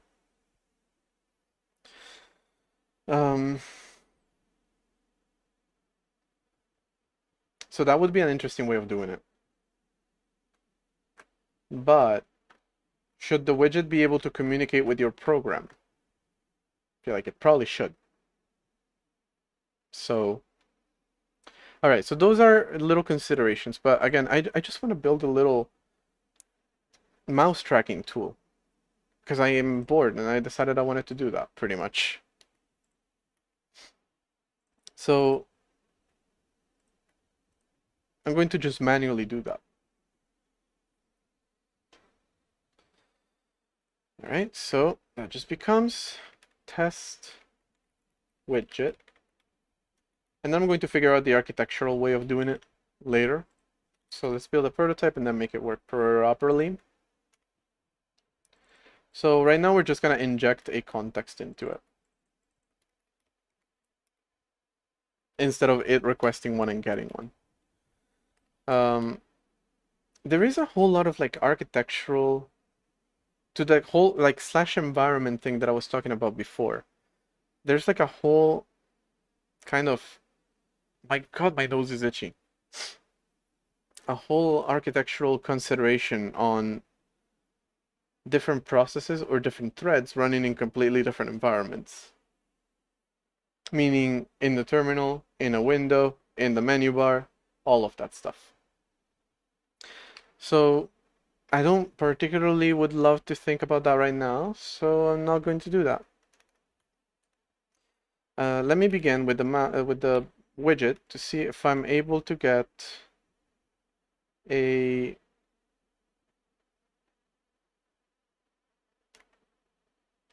mouse get mouse status.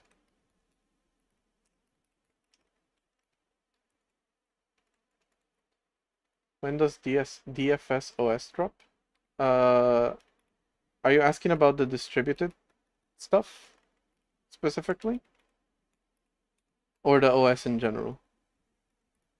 Right, so let me begin with just a print of mouse position and mouse button,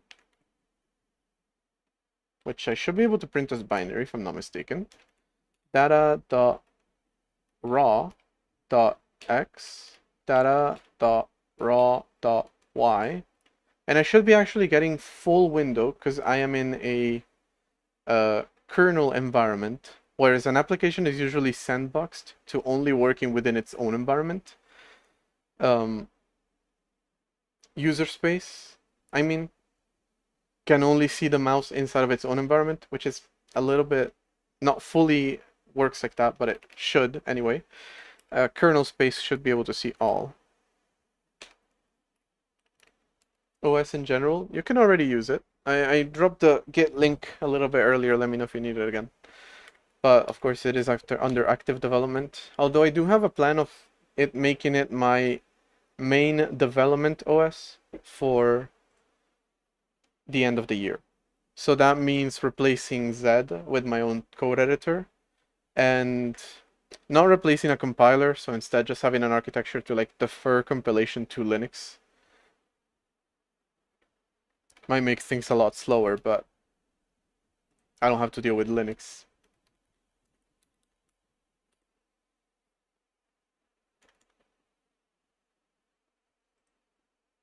That only ran once. Oh yeah, I forgot. The menu does not get re-rendered every frame. And that is a problem because the menu does not get rendered unless there is a window. Which is not correct. I don't have to deal with Linus. What happens if fuse breaks? Well, by then Linus Torvalds himself will be contributing to the project, so that is what happens.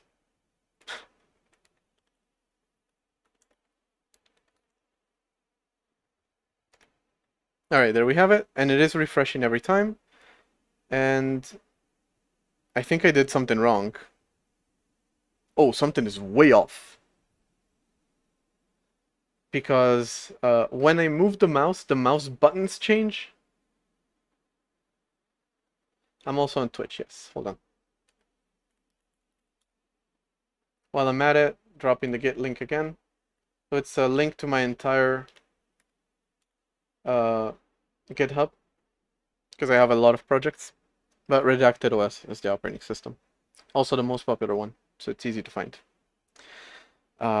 Something is way off. First off, these are numbers. Int 8s.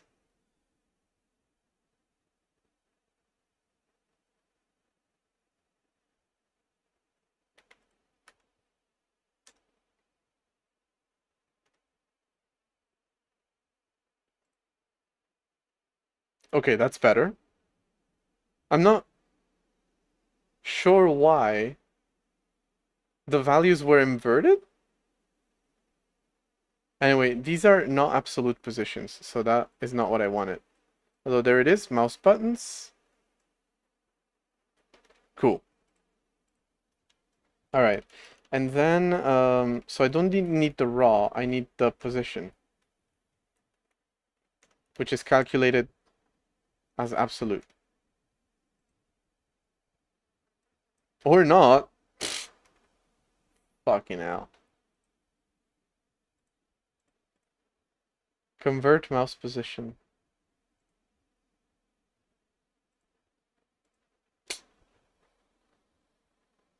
Oh, that's bad. This is also sandboxed to the current window.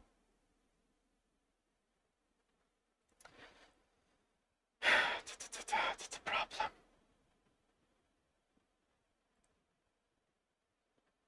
Oh, but I can just get mouse position directly.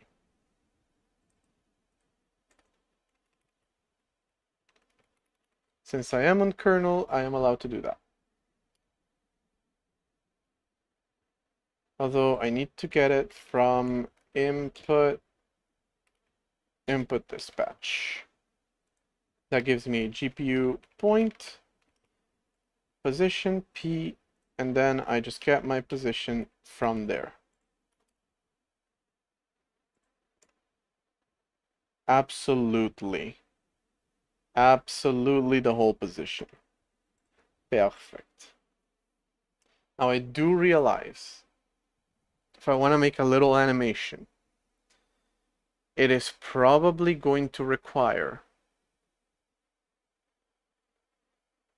a little bit of math that I may not be prepared to handle, like angles But maybe not. Does your dog usually stand like a human? No, he sits. He lays down mostly.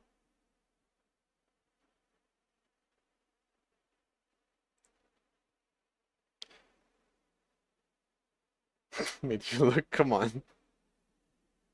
Require at least 3 lines of code. You're not wrong. Unless I already have a function that does exactly what I want, which is a possibility. It's a possibility. All right, wait. Watch it be 2 lines of code, bro. Watch it. Because all I have to do is convert the mouse position from the current screen mouse position to the mouse position, to a 0, 1 type of mouse position, to a very minimal one, a few pixels that are going to represent the eyes that move around with the widget. And that's literally it. So let's say that I make these eyes, the window is 50.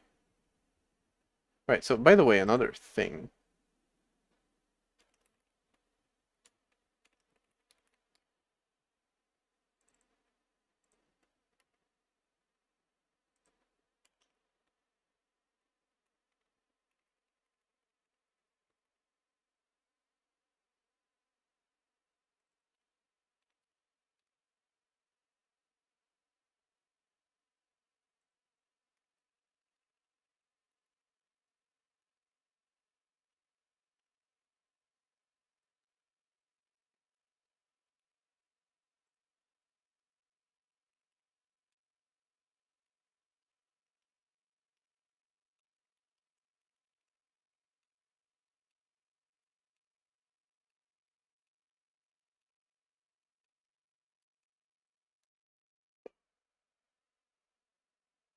Imagine doing this in assembly instead. This is assembly, it's just portable. It's called C. I like it. Anyway, the size of the eye is going to be considered as, let's say, 40% of the current view, which is going to make it 20 pixels right now, since the view is 50. All right, so the eye size, it's actually the eye size, is going to be the rect size width multiplied by 0.4. And that should actually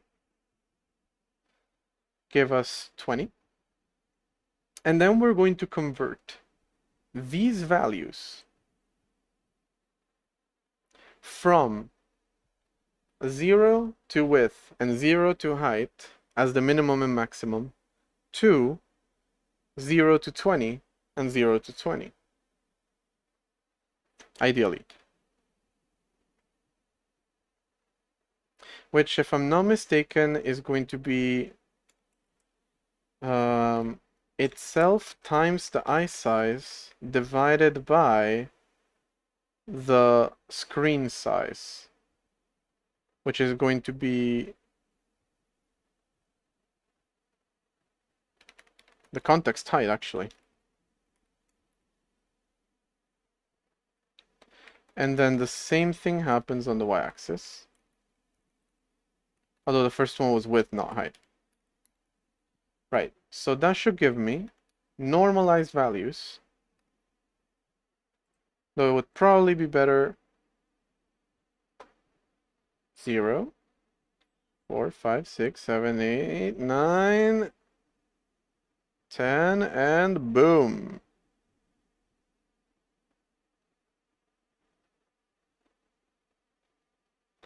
Although they are a little bit off. Am I wrong? I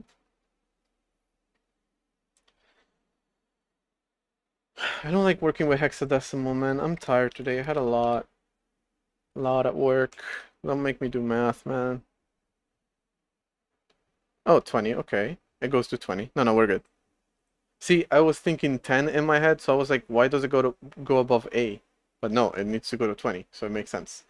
Although, actually, it doesn't need to go to 20, it needs to go to negatives on the left side and positives on the right side. Only on the x-axis, though. This behavior is only on the x-axis. So we just remove the I size divided by 2. And all of this is in integer math, so it should be doing a little bit of all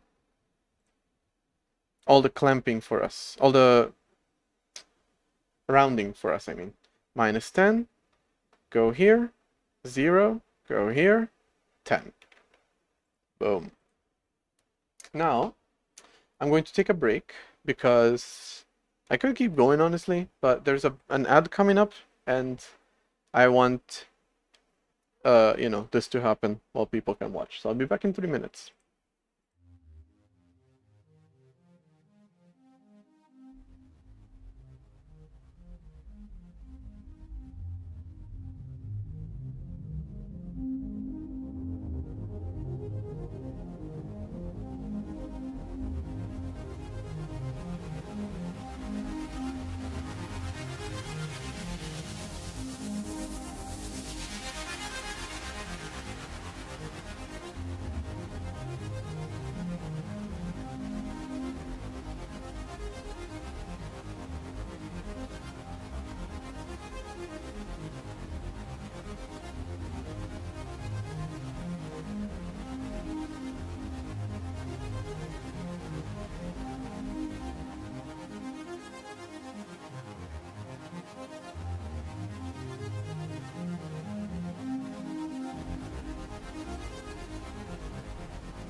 Call me Jesus, because I have returned.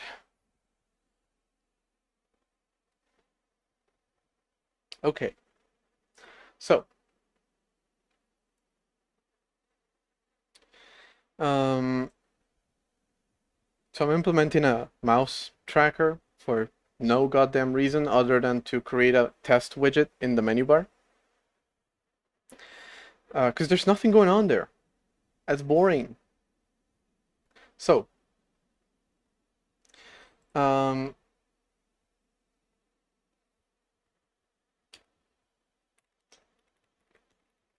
going to create an I distance, which is going to be the rect size width divided by 2. And out of that, we're going to take 0.75 for the eyes. And then I32, I margin is going to be the... What is your problem? Are you going to tell me that it's integer division? I know!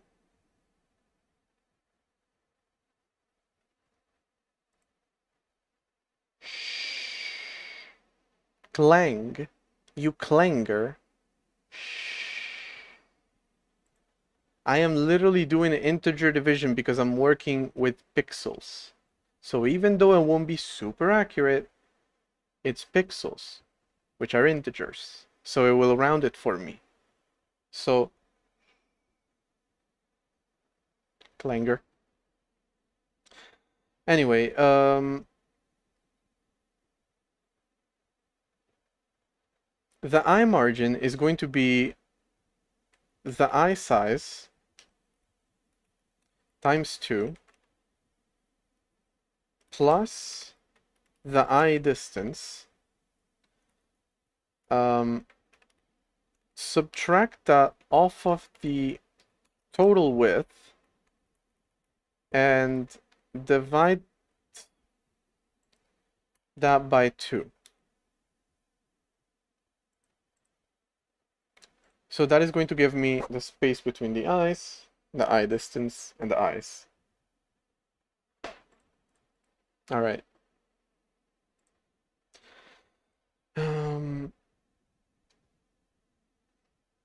Although I know that this formula could be simplified, but whatever.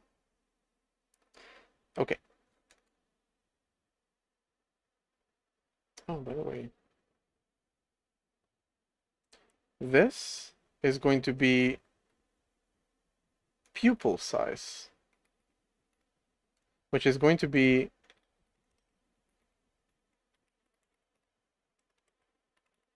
eye size minus 2. All right, we can actually start rendering stuff now. FB fill rect. Fill a rectangle starting at I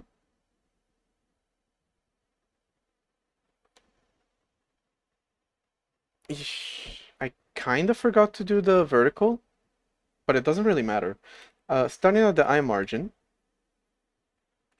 The vertical, let me see. I said that the size was going to be 0.4 times the height, which means that I have 60% left. Let's put 10% as the beginning at the top, and that's going to leave some space, but I also have plans for a nose. So this thing is going to look ugly as shit. That's kind of the point, though. It's kind of the point. Anyway, the eye size is going to be this, and the color of the eye is going to be FF CC CC CC. And then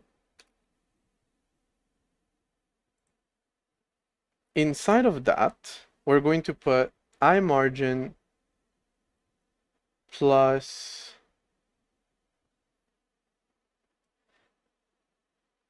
I do realize, hold on. This is not the pupil size. The space that you have to move around is 2 pixels. That's all I'm giving you here. So if I give you 6 pixels, that is the size that you have to move around. Not the pupil size. So it's the pupil distance that is going to be the thing. And we can make it maybe like 10% of the eye size. Whatever that turns out to be. Although 10% of the eye size is going to be 2. So let's make it 30% of the eye size, which is going to make it 6 pixels.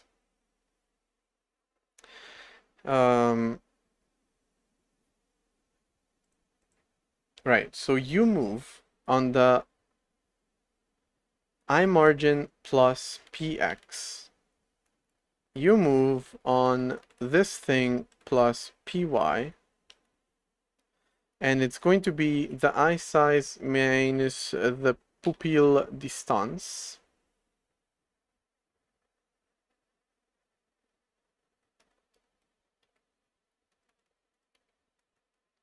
And they're going to be much darker.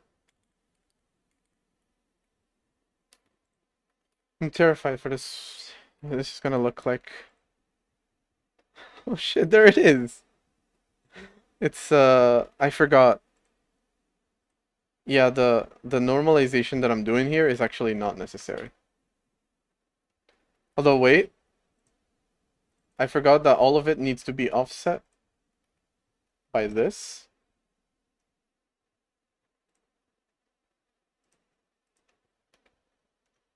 And this to put it in the right place. There's only one. Oh shit, there is only one. Not bad. But hey, there you have it. It doesn't move a whole lot, but it does track the mouse. And it kinda looks like it's looking at the mouse, but not really. I guess I would need to do some extra math to normalize it properly. But that's not a bad start. Okay, so the same thing is then going to go... Screw it. Screw it.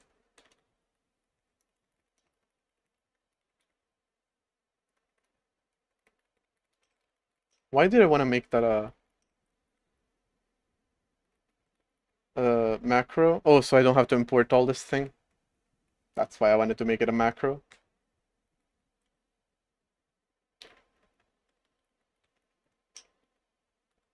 So it's this, and then this, and then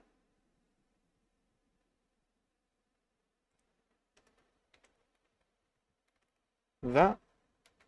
And so that becomes draw I with an offset of 0, and then draw I with an offset of an eye size plus an eye margin.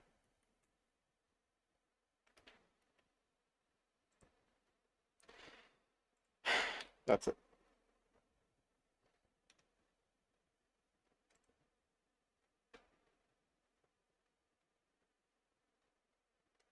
It's a little ridiculous, but it's there. Can't deny that it's there. It's working. I could even make the eyes a little bit bigger, though. I don't know about facial proportions, to be honest.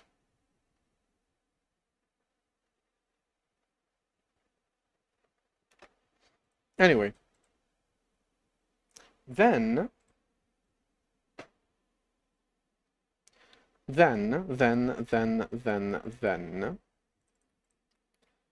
based on the data raw buttons, which is going to be another parameter,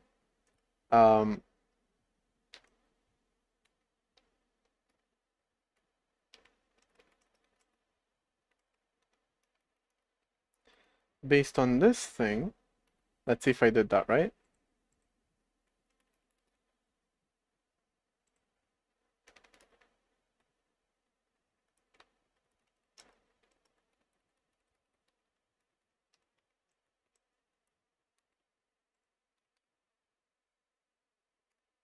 Not gonna explain it. I want to see if it works or not. It works, but not like it should. It looks like he's being hit in the face or something. His pupils are just dilating. It was supposed to be him closing his eyes. That was what that was supposed to be, by the way. I guess I should give him eyelids of a better color. Like, for example, the color of the background a little lighter. Maybe something like that, but it does do what I want. When you press left click, it closes the left eye. When you press right click, it closes the right eye. Then it's really stupid. It's really stupid, but I like it. Doesn't software need to be a little bit silly sometimes?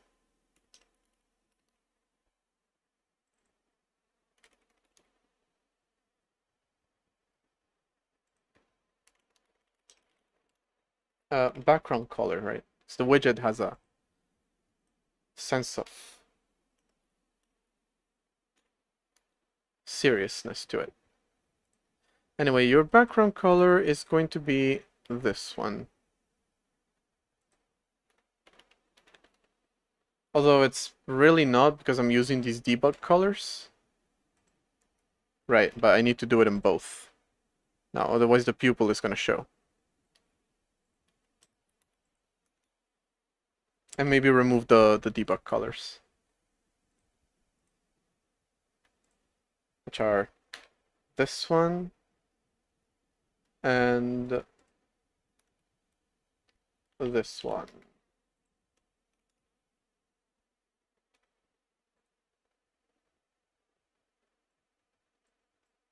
Oh shit, I forgot to...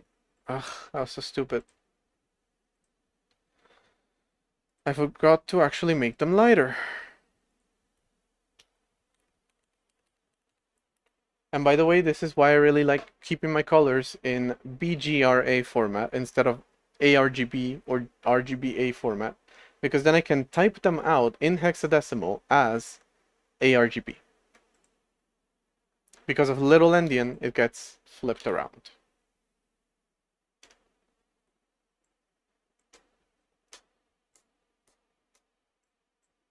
It's not great. It's not great. It's not really easy to tell that those are eyes. But hey, you know, you have a little mascot in your little thingy there. I don't have enough resources to do a clock right now, so this is what we get instead. May make the eye a little bit smaller.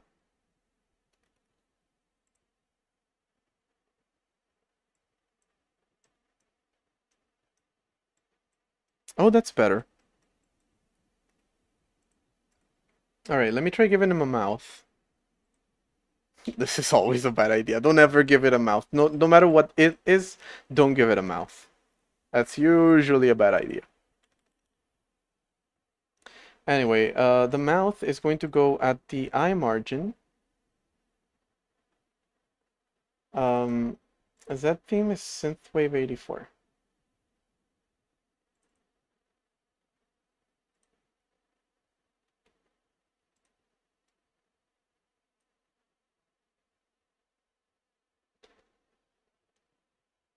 Hold on, before I do that, this is supposed to be eye distance, not eye margin.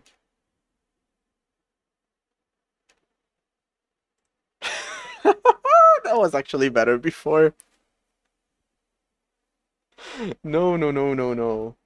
I think eyes are supposed to be one eye width apart. Again, I don't know about facial proportions.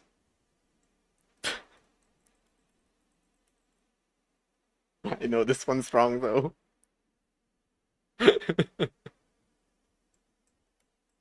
I know this one is wrong.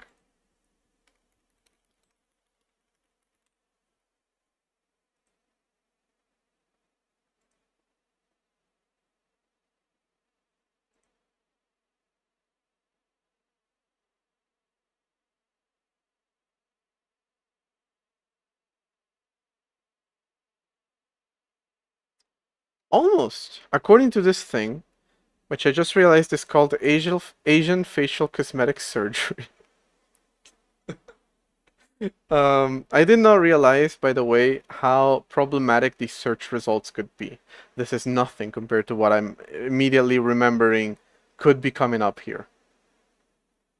But let's just say you are correct. All right? Let's just say that.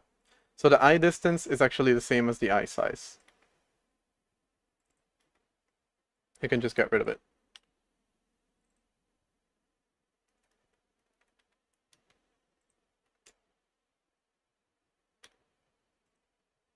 That cannot possibly be. A little bit more than that, I feel like.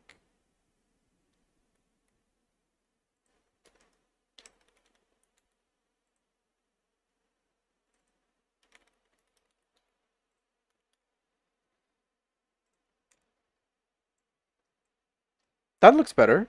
That looks better, right? Anyway, terrified as I am to look up facial proportions one more time, because some incel shit is gonna come up sooner or later. Um, I do need to know about the nose. Should be, again, with the fucking Asian surgery thing. Let's look at Angelina Jolie over here. 1/3, 1/3, 1/3. So, correct before. Although I like it a little bit, like, this being wider than this looks better for, you know, square eyes, which is what we have. Although we don't need to have square eyes. Necessarily. Because the window is not a square. This is very important operating system development stuff, by the way. Classic operating system development issue. How far apart to make the eyes? Linus Torvalds had to deal with that one all the way back in the 90s. Of course, the other question is how many eyes does your operating system need? And this is a very subjective question based on a lot of different things. The kind of kernel that you're making, kind of like philosophies that you're following, even the programming language that you're using affect the number of eyes that your operating system needs. So it's a complex, nuanced topic that I hope everyone can understand. I hope everyone can follow along with.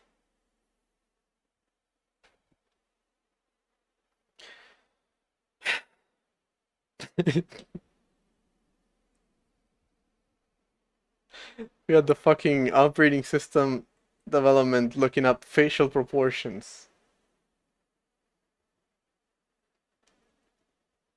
That's how it should be done.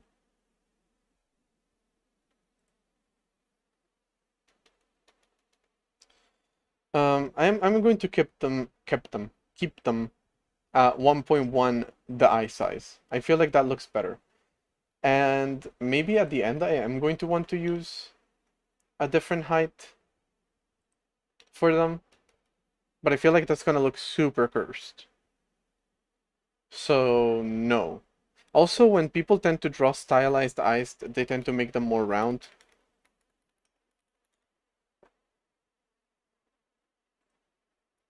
But maybe more of the, like Minecraft eyes.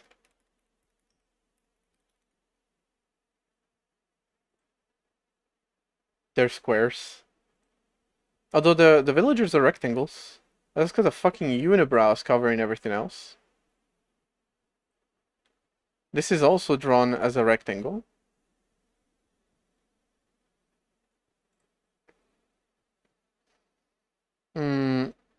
These are all rectangles, actually.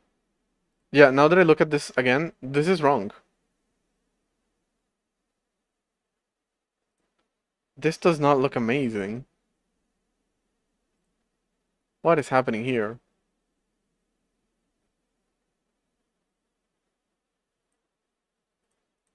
So, yeah. Rectangles. Alright, I'll do rectangles. In a minute. To read operating systems 3 easy pieces yet. Does it talk about the number of eyes that I should be putting in? Because I really need an answer to that.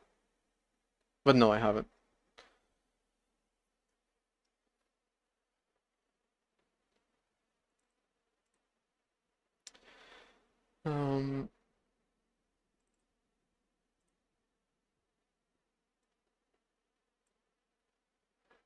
Right, so I would need to make the eye size a GPU point itself.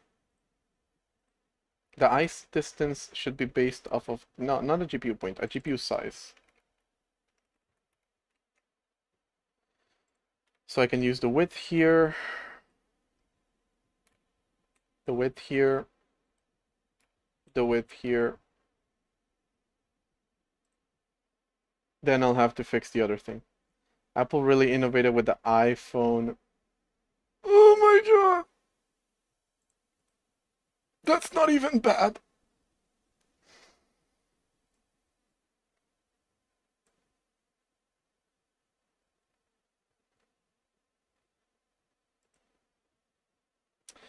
Um, right, so this is actually now the eye size on the x-axis. No, on the y-axis. This is the eye size on the x-axis. The pupil distance should also be a size. So that's the entire thing. Where this one is for width, and this one is for length.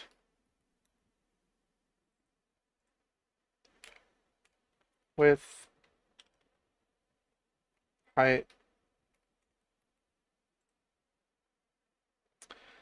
then eye size becomes width and height. Still got problems with that? Where else am I using eye size here?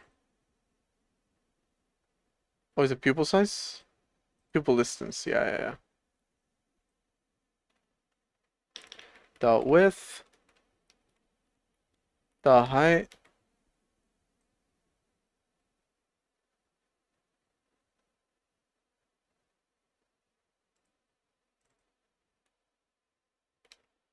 the width, that's good. Let's see if that worked. I'm gonna go with no. It didn't work. But it's worth logging y.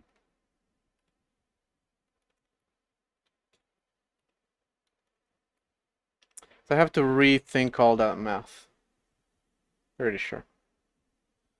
It's 80 by 20, so that's not even wrong. Alright, so one of the eyes should be located at the rectangle point plus the eye margin, which is now going to be this thing, plus the x offset, which is going to be 0 for the first eye.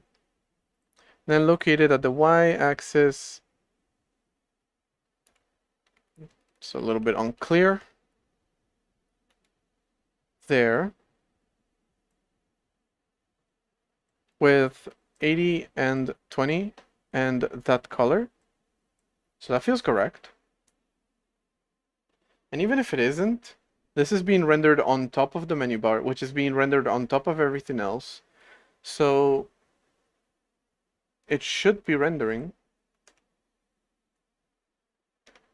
even if it isn't in the correct place.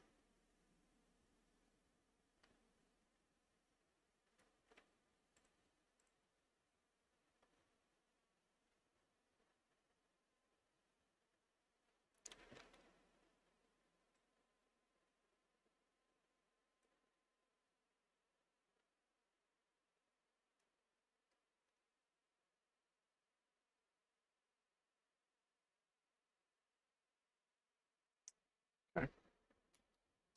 Let me bring this in and check it out. There is no X offset, and you don't have to worry about blinking right now.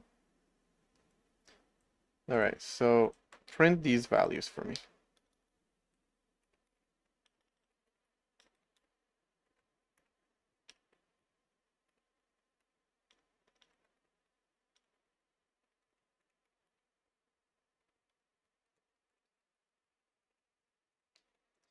This value and these two values. Fuck.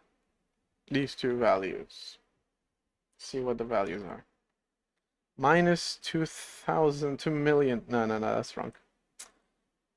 The eye margin is now the rect size width minus the eye size width times 2 times the eye distance, which is the width times 1.2, 1.1. So why is that wrong?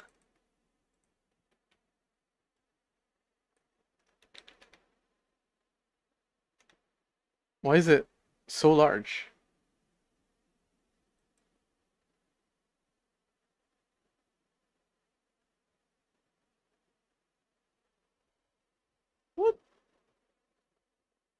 Why is it so large?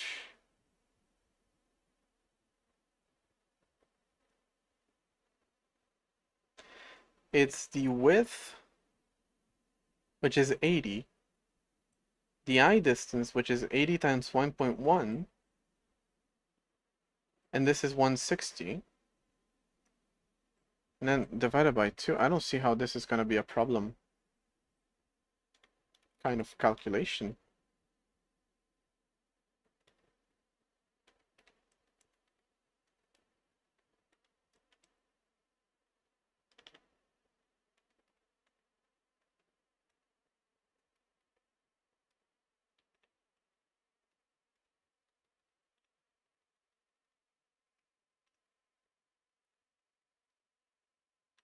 I don't see how this is going to be a problematic calculation. Then again, I'm bad at math. So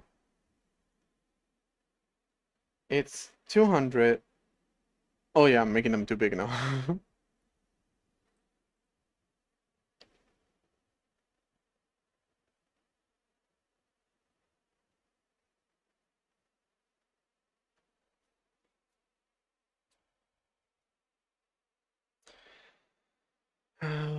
There's just not enough space to fit all that in. 88 plus 160. It's too much.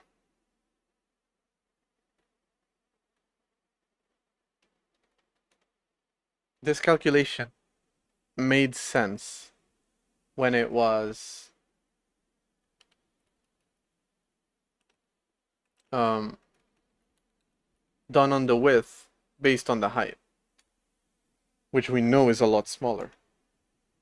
But it wouldn't work otherwise. So that's one of them.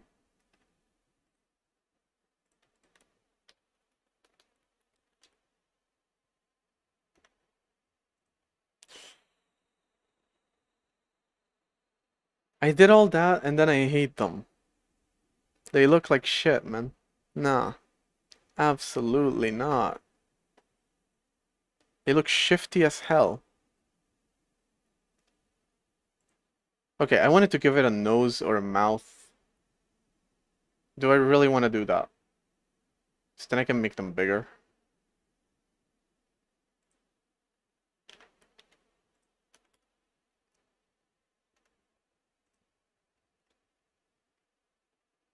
Actually, that works. That looks good. And it follows the proportions of the screen. Suspicious dog from The Simpsons. Hmm. Hmm. Hmm. Hmm. Hmm. Hmm.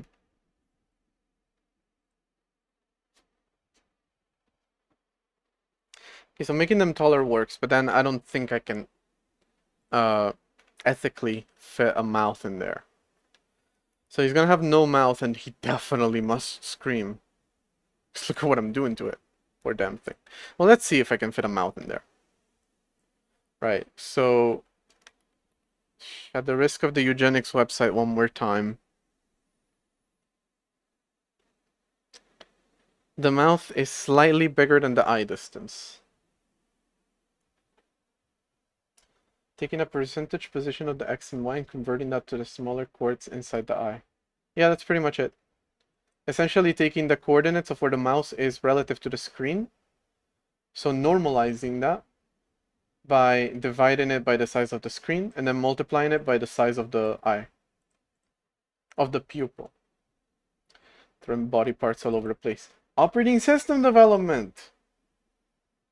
I don't know what you're complaining about. You knew the title of the stream. Which, by the way, I was supposed to make it operating system development desktop environment, but I forgot to do that. So, yeah. Um,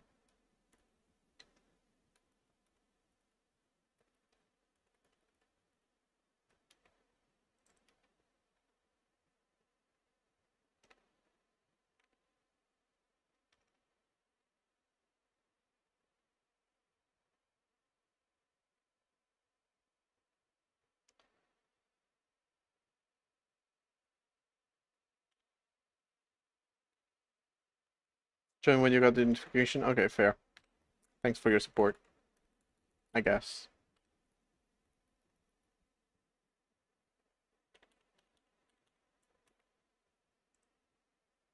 All right. Let's see. If I make it like this, and then I make it... It's gonna be a ridiculously huge mouth, but... Let's see what that looks like. I didn't even... Yeah, I didn't even move it down, so...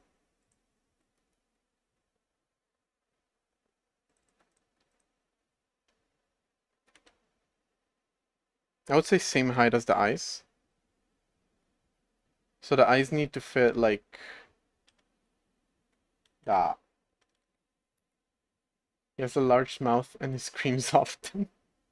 Exactly. Size high minus this.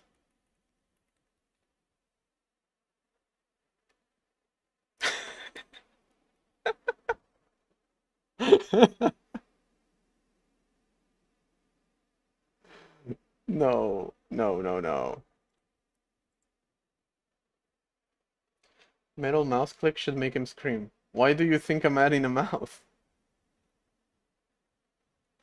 Um, no, scrolling is gonna make him scream. Middle mouse click is actually gonna make his mouth smaller.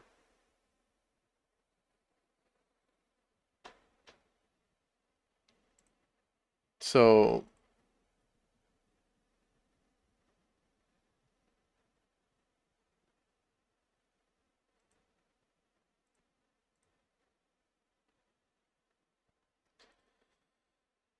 all right, look, I don't feel like doing more. Um, I don't feel like doing more layout code for this ridiculous thing. Right, so instead,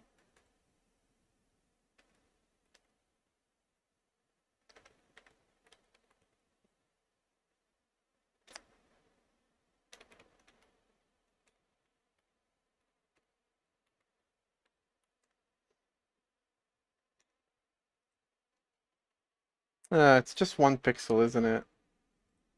It's just 1 pixel for the data raw scroll. I never remember the format of this thing.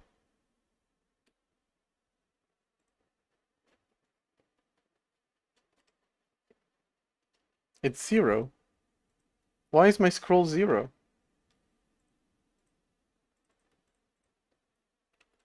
Get mouse. No, why is it 0 though?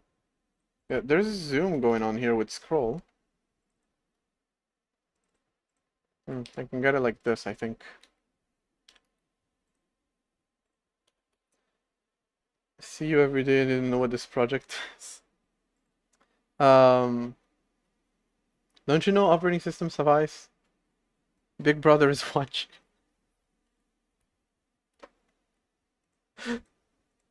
Little Brother is watching because that's...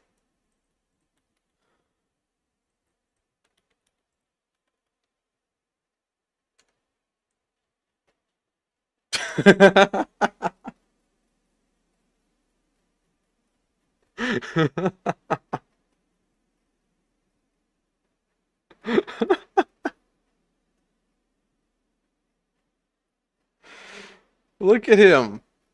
This is important operating system stuff. Alright? As you scroll the mouse wheel, he screams. By the way, you can technically scroll it into the negatives, which just makes it clamped. Although, it should be scroll up goes into the negatives, scroll down, right? Obviously. Oh no, shit. That's stupid.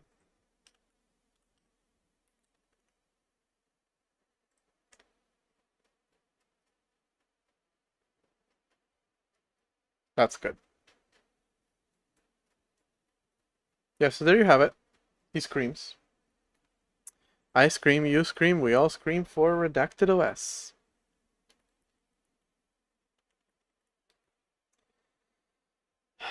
Well, let's just make this a condition, alright? Bigger than 0. That normalizes it to 1.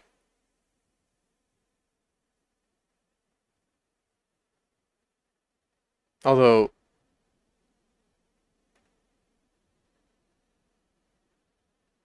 that's not what I wanted to do at all.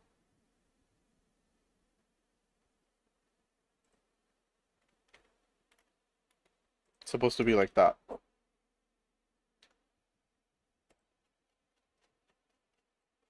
can barely tell though. Oh, there it is. There it is. All right, hold on. There it is. It's gonna make this positive again. It's the kind of code that Microsoft doesn't want you to know. Yeah, this is deep in the Windows kernel.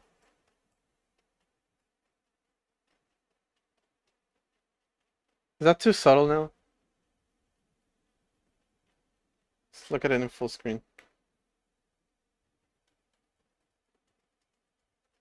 It's even worse in full screen. It's way uglier. Then again, it's supposed to be smaller in full screen, so. Alright.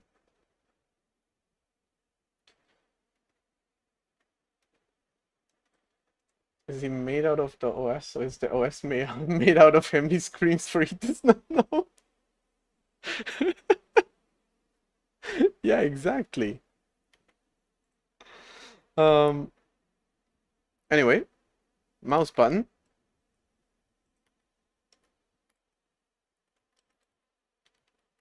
Well, of course. Darker, darker, darker.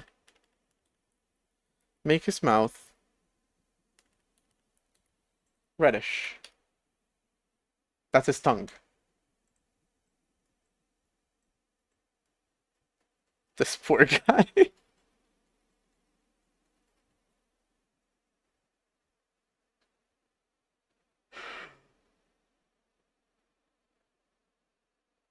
This is, by the way, the most bug-free code I have written in months. Just so you know.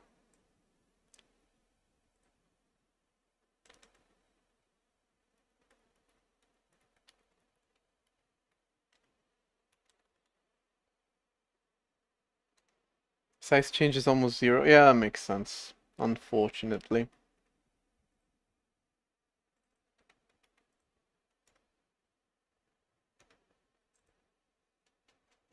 It's almost 0 for me too.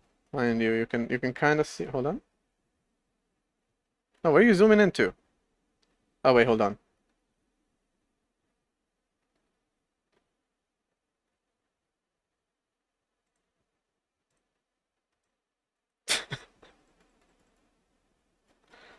You can kind of see it when you scroll fast. That's about it. No, also when you scroll slow, to be fair.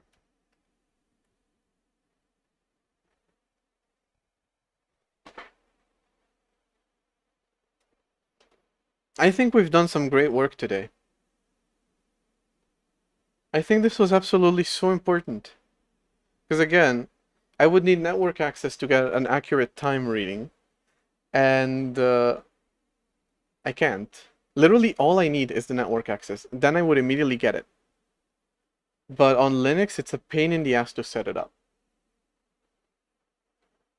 Linux. Show a red line for his tongue when you scroll. Yeah, okay, okay. What about when you press, though? That's supposed to be his... Or maybe make the whole thing red, but only a red line when you scroll. Okay. Alright, I can compromise and do that.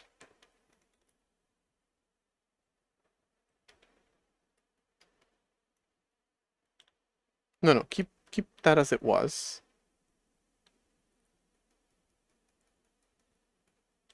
Make this thing is going to be like a 3-pixel line.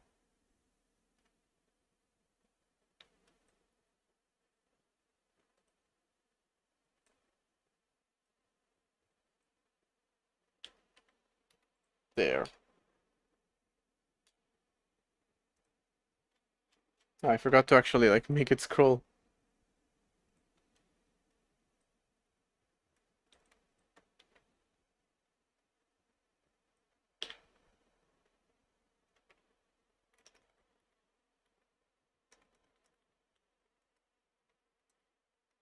Oh, I did the condition wrong. Oh my god, that's why it didn't work.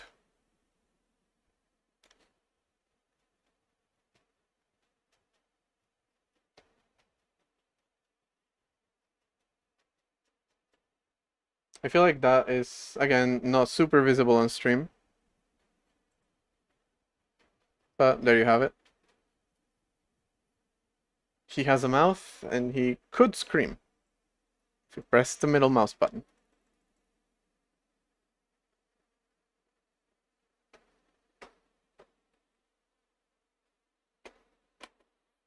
It's not great to use QEMU zoomed in like this. It's like a little bit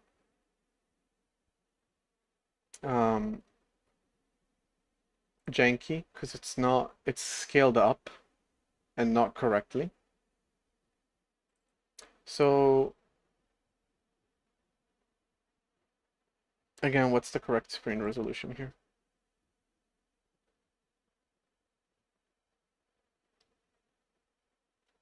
Where's displays? Here. 3840 by 2160.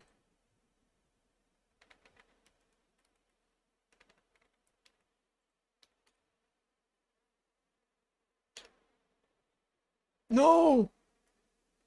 It's a little bit too big. Fuck.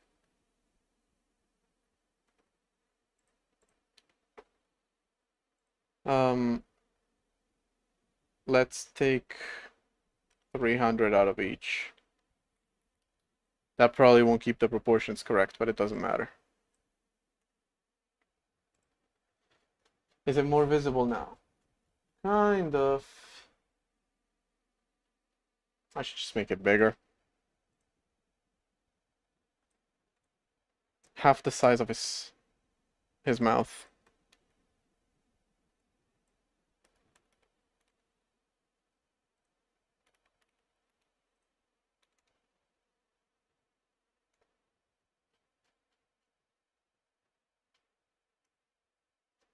Okay, that should be visible. Yeah, then I can see it. Although it never goes down. Oh, right.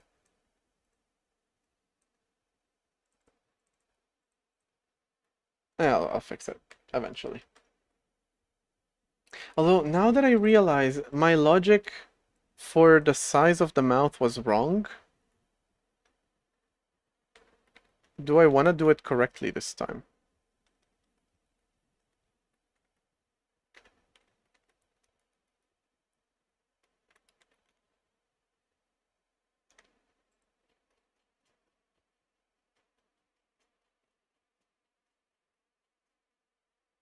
Did I do it wrong again? Why did I do it like that again? And this time even worse. The point is I convert this thing to a value of 1 by evaluating it as a boolean. But still isn't doing anything. I don't see it.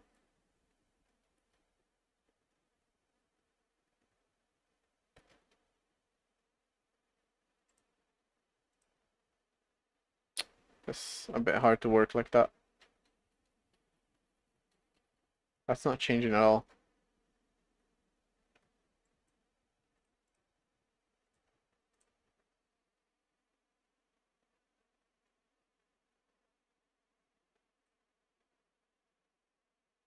Although, that should make it twice as big. Yeah.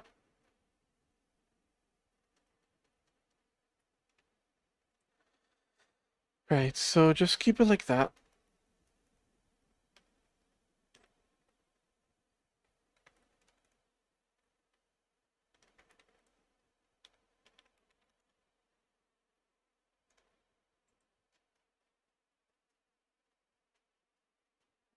Oh, that's so much smoother. Doesn't even need a tongue. So the tongue can come up if the button is pressed.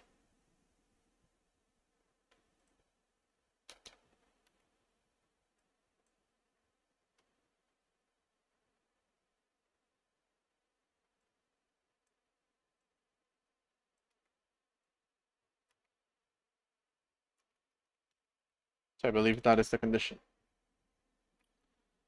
I had the condition wrong. How did it work before?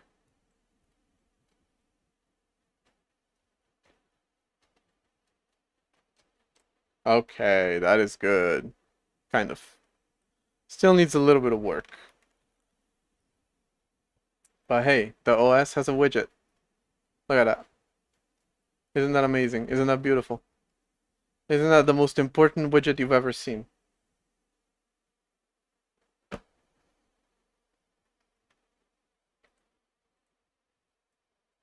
So yeah, very important iMath happening today.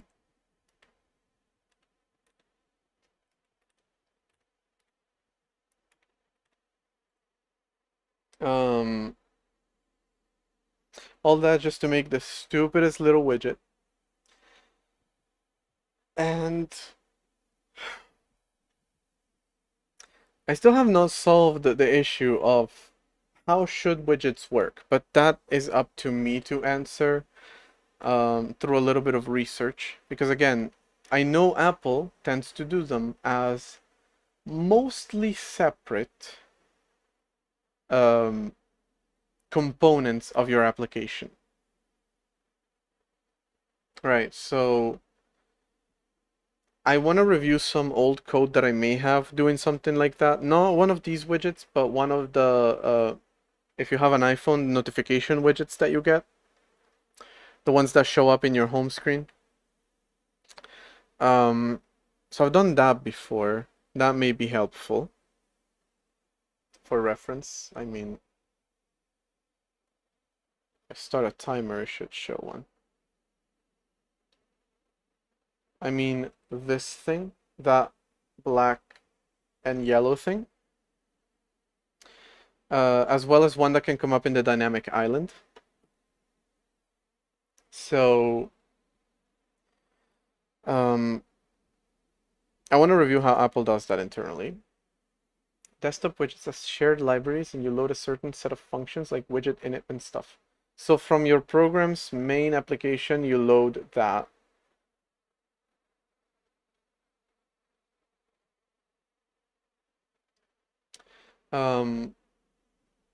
The thing is, the widget is updated by the app. Now, this is a kernel level widget, which first off has access to the mouse outside of your own window, which most applications do not. And second, can do whatever it wants because it is privileged. So it allows me to make it kind of like update itself every frame. No problem with that. However, a userland widget should be a little bit more limited. Oh, to be fair, you can show seconds in this one, can't you?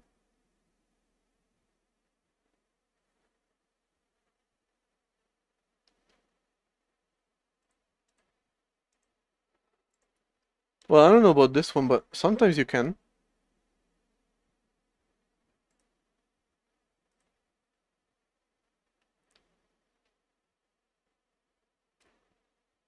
It also updates itself every minute at the very least. But oh, this is what I was looking at. You can show seconds. How do I do that? Oh, either way, you can show seconds. I don't want actually to do that. It was there. Hold on. now I want to see it.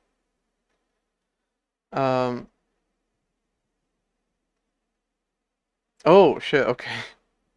I was looking for it here when I should have been looking for it here. All right. So there, it updates itself every second. Is the refresh rate, probably not 60 FPS. It probably refreshes itself at a lower frame rate. Which is fine, I guess. But yeah, maybe I want to look into how to do it properly. Do I want to make it completely separate, maybe even just a separate thread of your application so your application can still talk to it? Do I want to make it a um, completely separate thing that can talk to your application through the file system, perhaps? Um, all right, since the widget could be its own separate entity, but can talk to the application through /host or something like that, or even, you know, through /environment /host.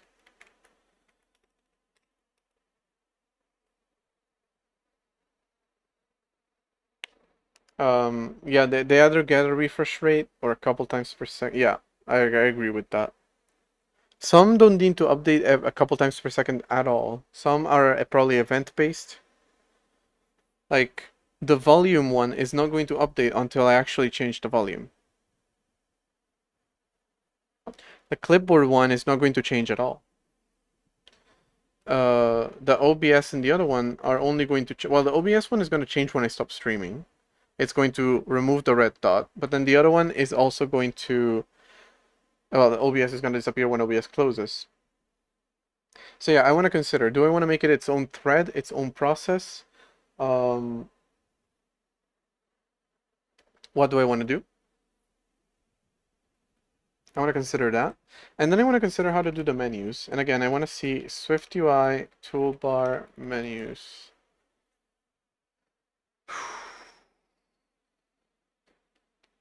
Not toolbar, that's not the correct word. No, this is maybe what I want.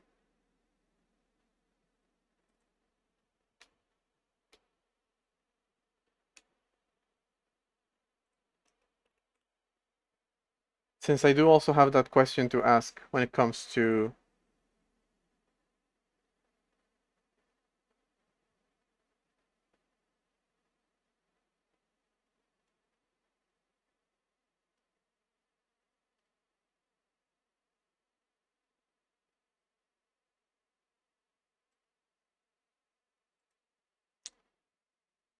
the fact that it doesn't... No, this is not what I meant.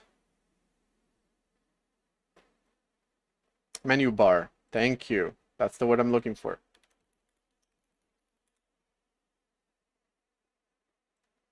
Alright, since SwiftUI is a very straightforward thing, I want to see how you do it. How you populate it is completely unrelated.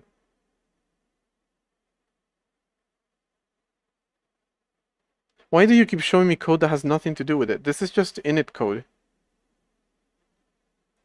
A scene's default menus and menu items are dependent on the functionality the scene supports. Window group includes commands for quitting and hiding an app. Okay, so that you're literally showing me not setups. You're literally showing me defaults.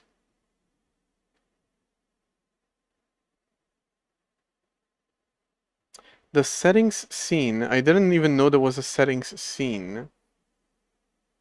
I don't do a whole lot of macOS development, so yeah, didn't know that. Document group scene, but what if I want to make my own? Although I am seeing that they're very code-based. It pretty much extracts it from your application itself.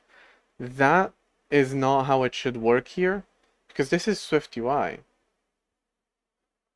You're supposed to use it in the SwiftUI way, but I'm making it for the operating system. So it's a different story. I just wanted to see if they're doing it in a somewhat interesting way, but they're kind of not. Even the other code was better, I have to say.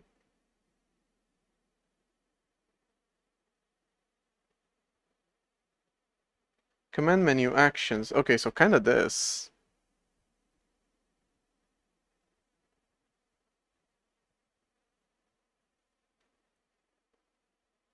Yeah, so they're not even doing it through the file system, they're doing it in code.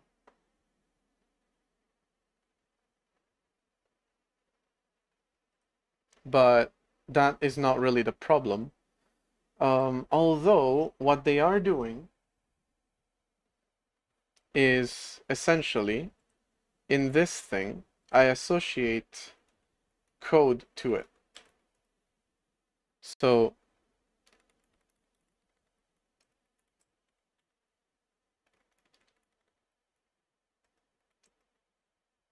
which unfortunately means I cannot really do it in just a plain text file. I would need to do it with a proper function type of thing.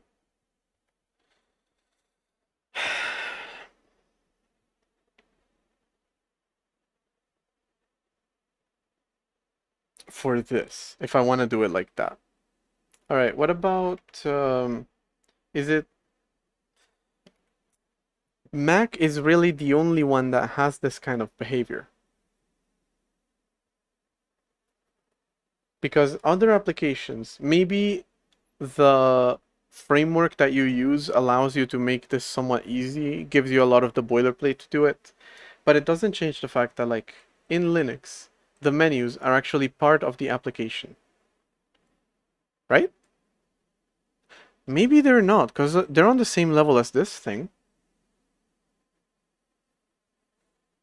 So it's kinda not necessarily.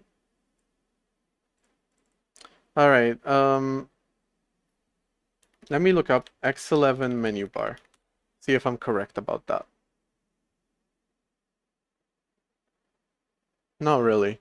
Although I did find an implementation of this one.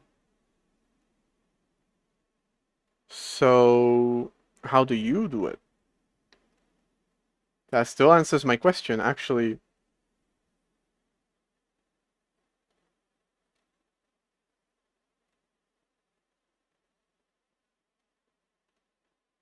Although you don't really do it yourself. Is this literally just that?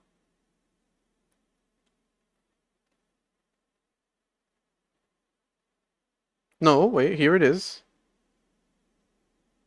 You have that here too.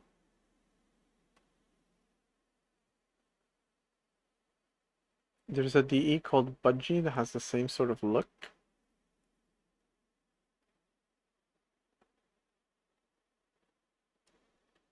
Alright, the thing that's interesting is if I were to install this thing, would it take what I currently have here and put it on the top thing? Or would I, as the user, or Zed as the developer, need to do extra work? Although I do see GTK3 tagged.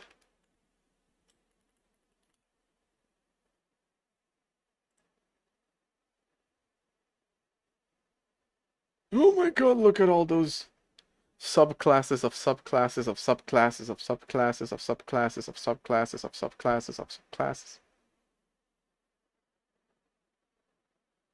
It works through dbus. Dbus menu protocols. I kind of figured there was going to be some org GTK menus and canonical dbus menu, for which the first thing that comes up is helpers. Great job, canonical.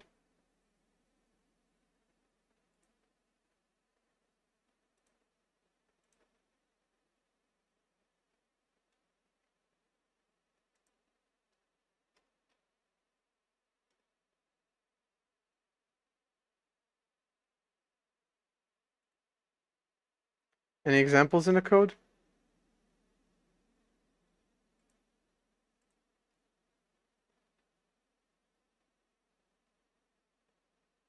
Of course not.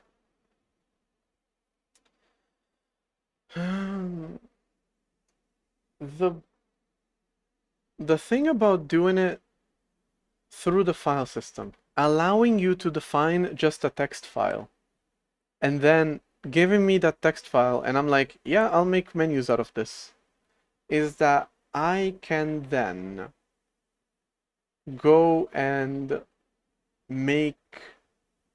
rearrange them, move them around, do whatever I want. As the user, I can customize them. That would be cool to do.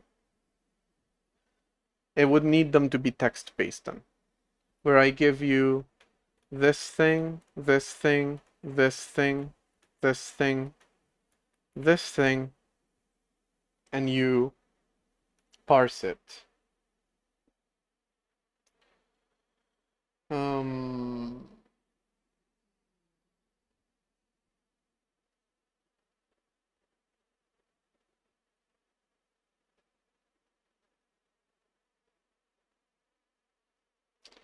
then again, it doesn't need to be serialized file.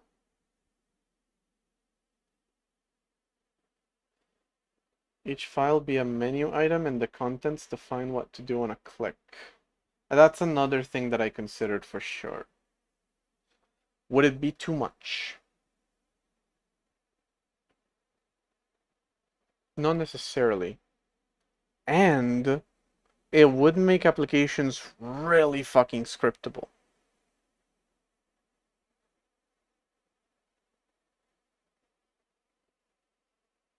Although, for a full-on implementation, if you don't want to use this crazy file system stuff, might be too much. But I like that idea. I thought about it and I dismissed it, but now that I think about it again, yes. Easy for the user to edit.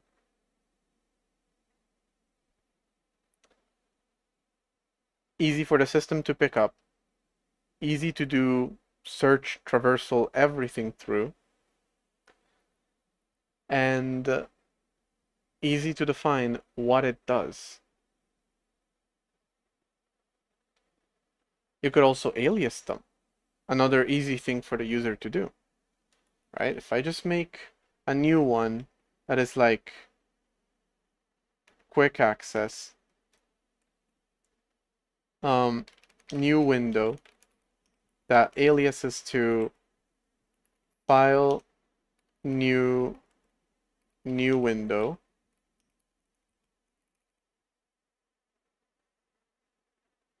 That's a thing that you can do. Although it does mean that technically there are some words that you couldn't use here, like dot dot dot is not a thing that you could do.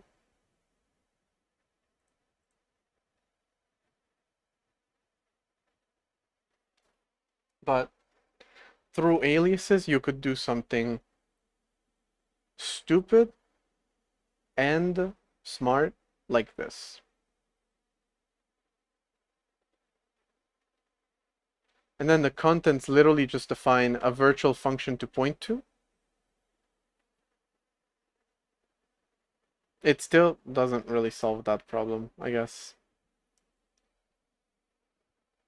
Though it's not a bad idea.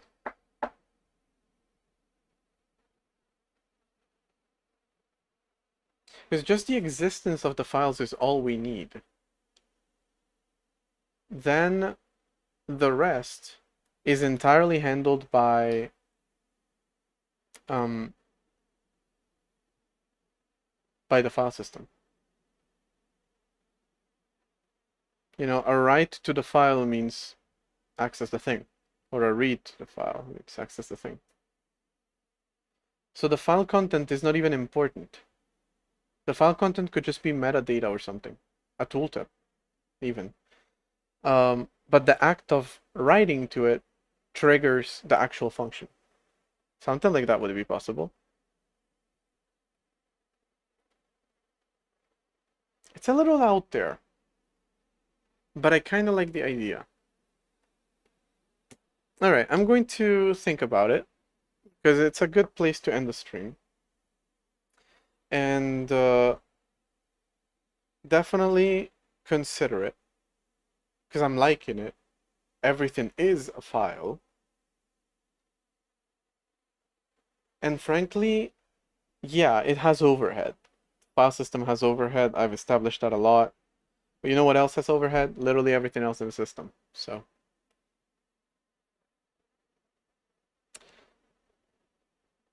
why did I end up as that being the conclusion? That's not where that sentence was gonna go at all. I need to end the stream. What I was gonna say is it has overhead, but so does the actual physical act of going through the menus and finding what you want. And to a certain extent, so does, shortcuts for the menus. But yeah. All right. I think I'm definitely gonna try this. If I end up liking it. It might just be what I end up doing. And even then, worst case scenario, I end up going with just a plain text file that you give me, which by the way is starting to sound like a bad idea, because then how do you do shortcuts? How do you do symbols for it? So the metadata being the contents of the file makes a lot more sense.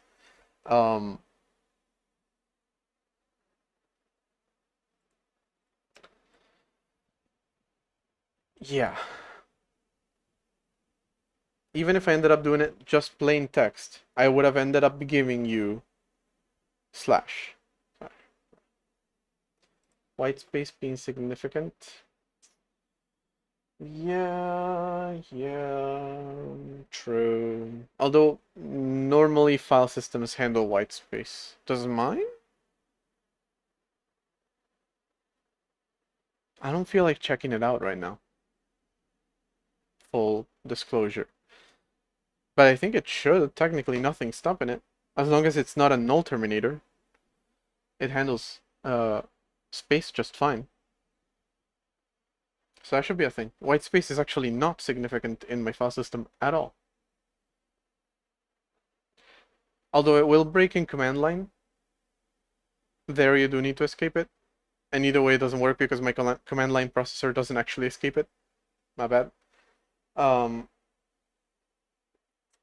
But yeah, I should be able to handle it.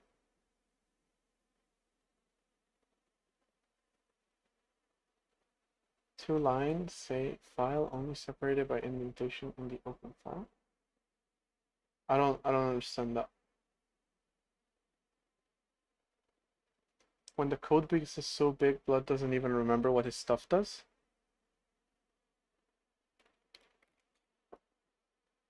That's the number of lines of code.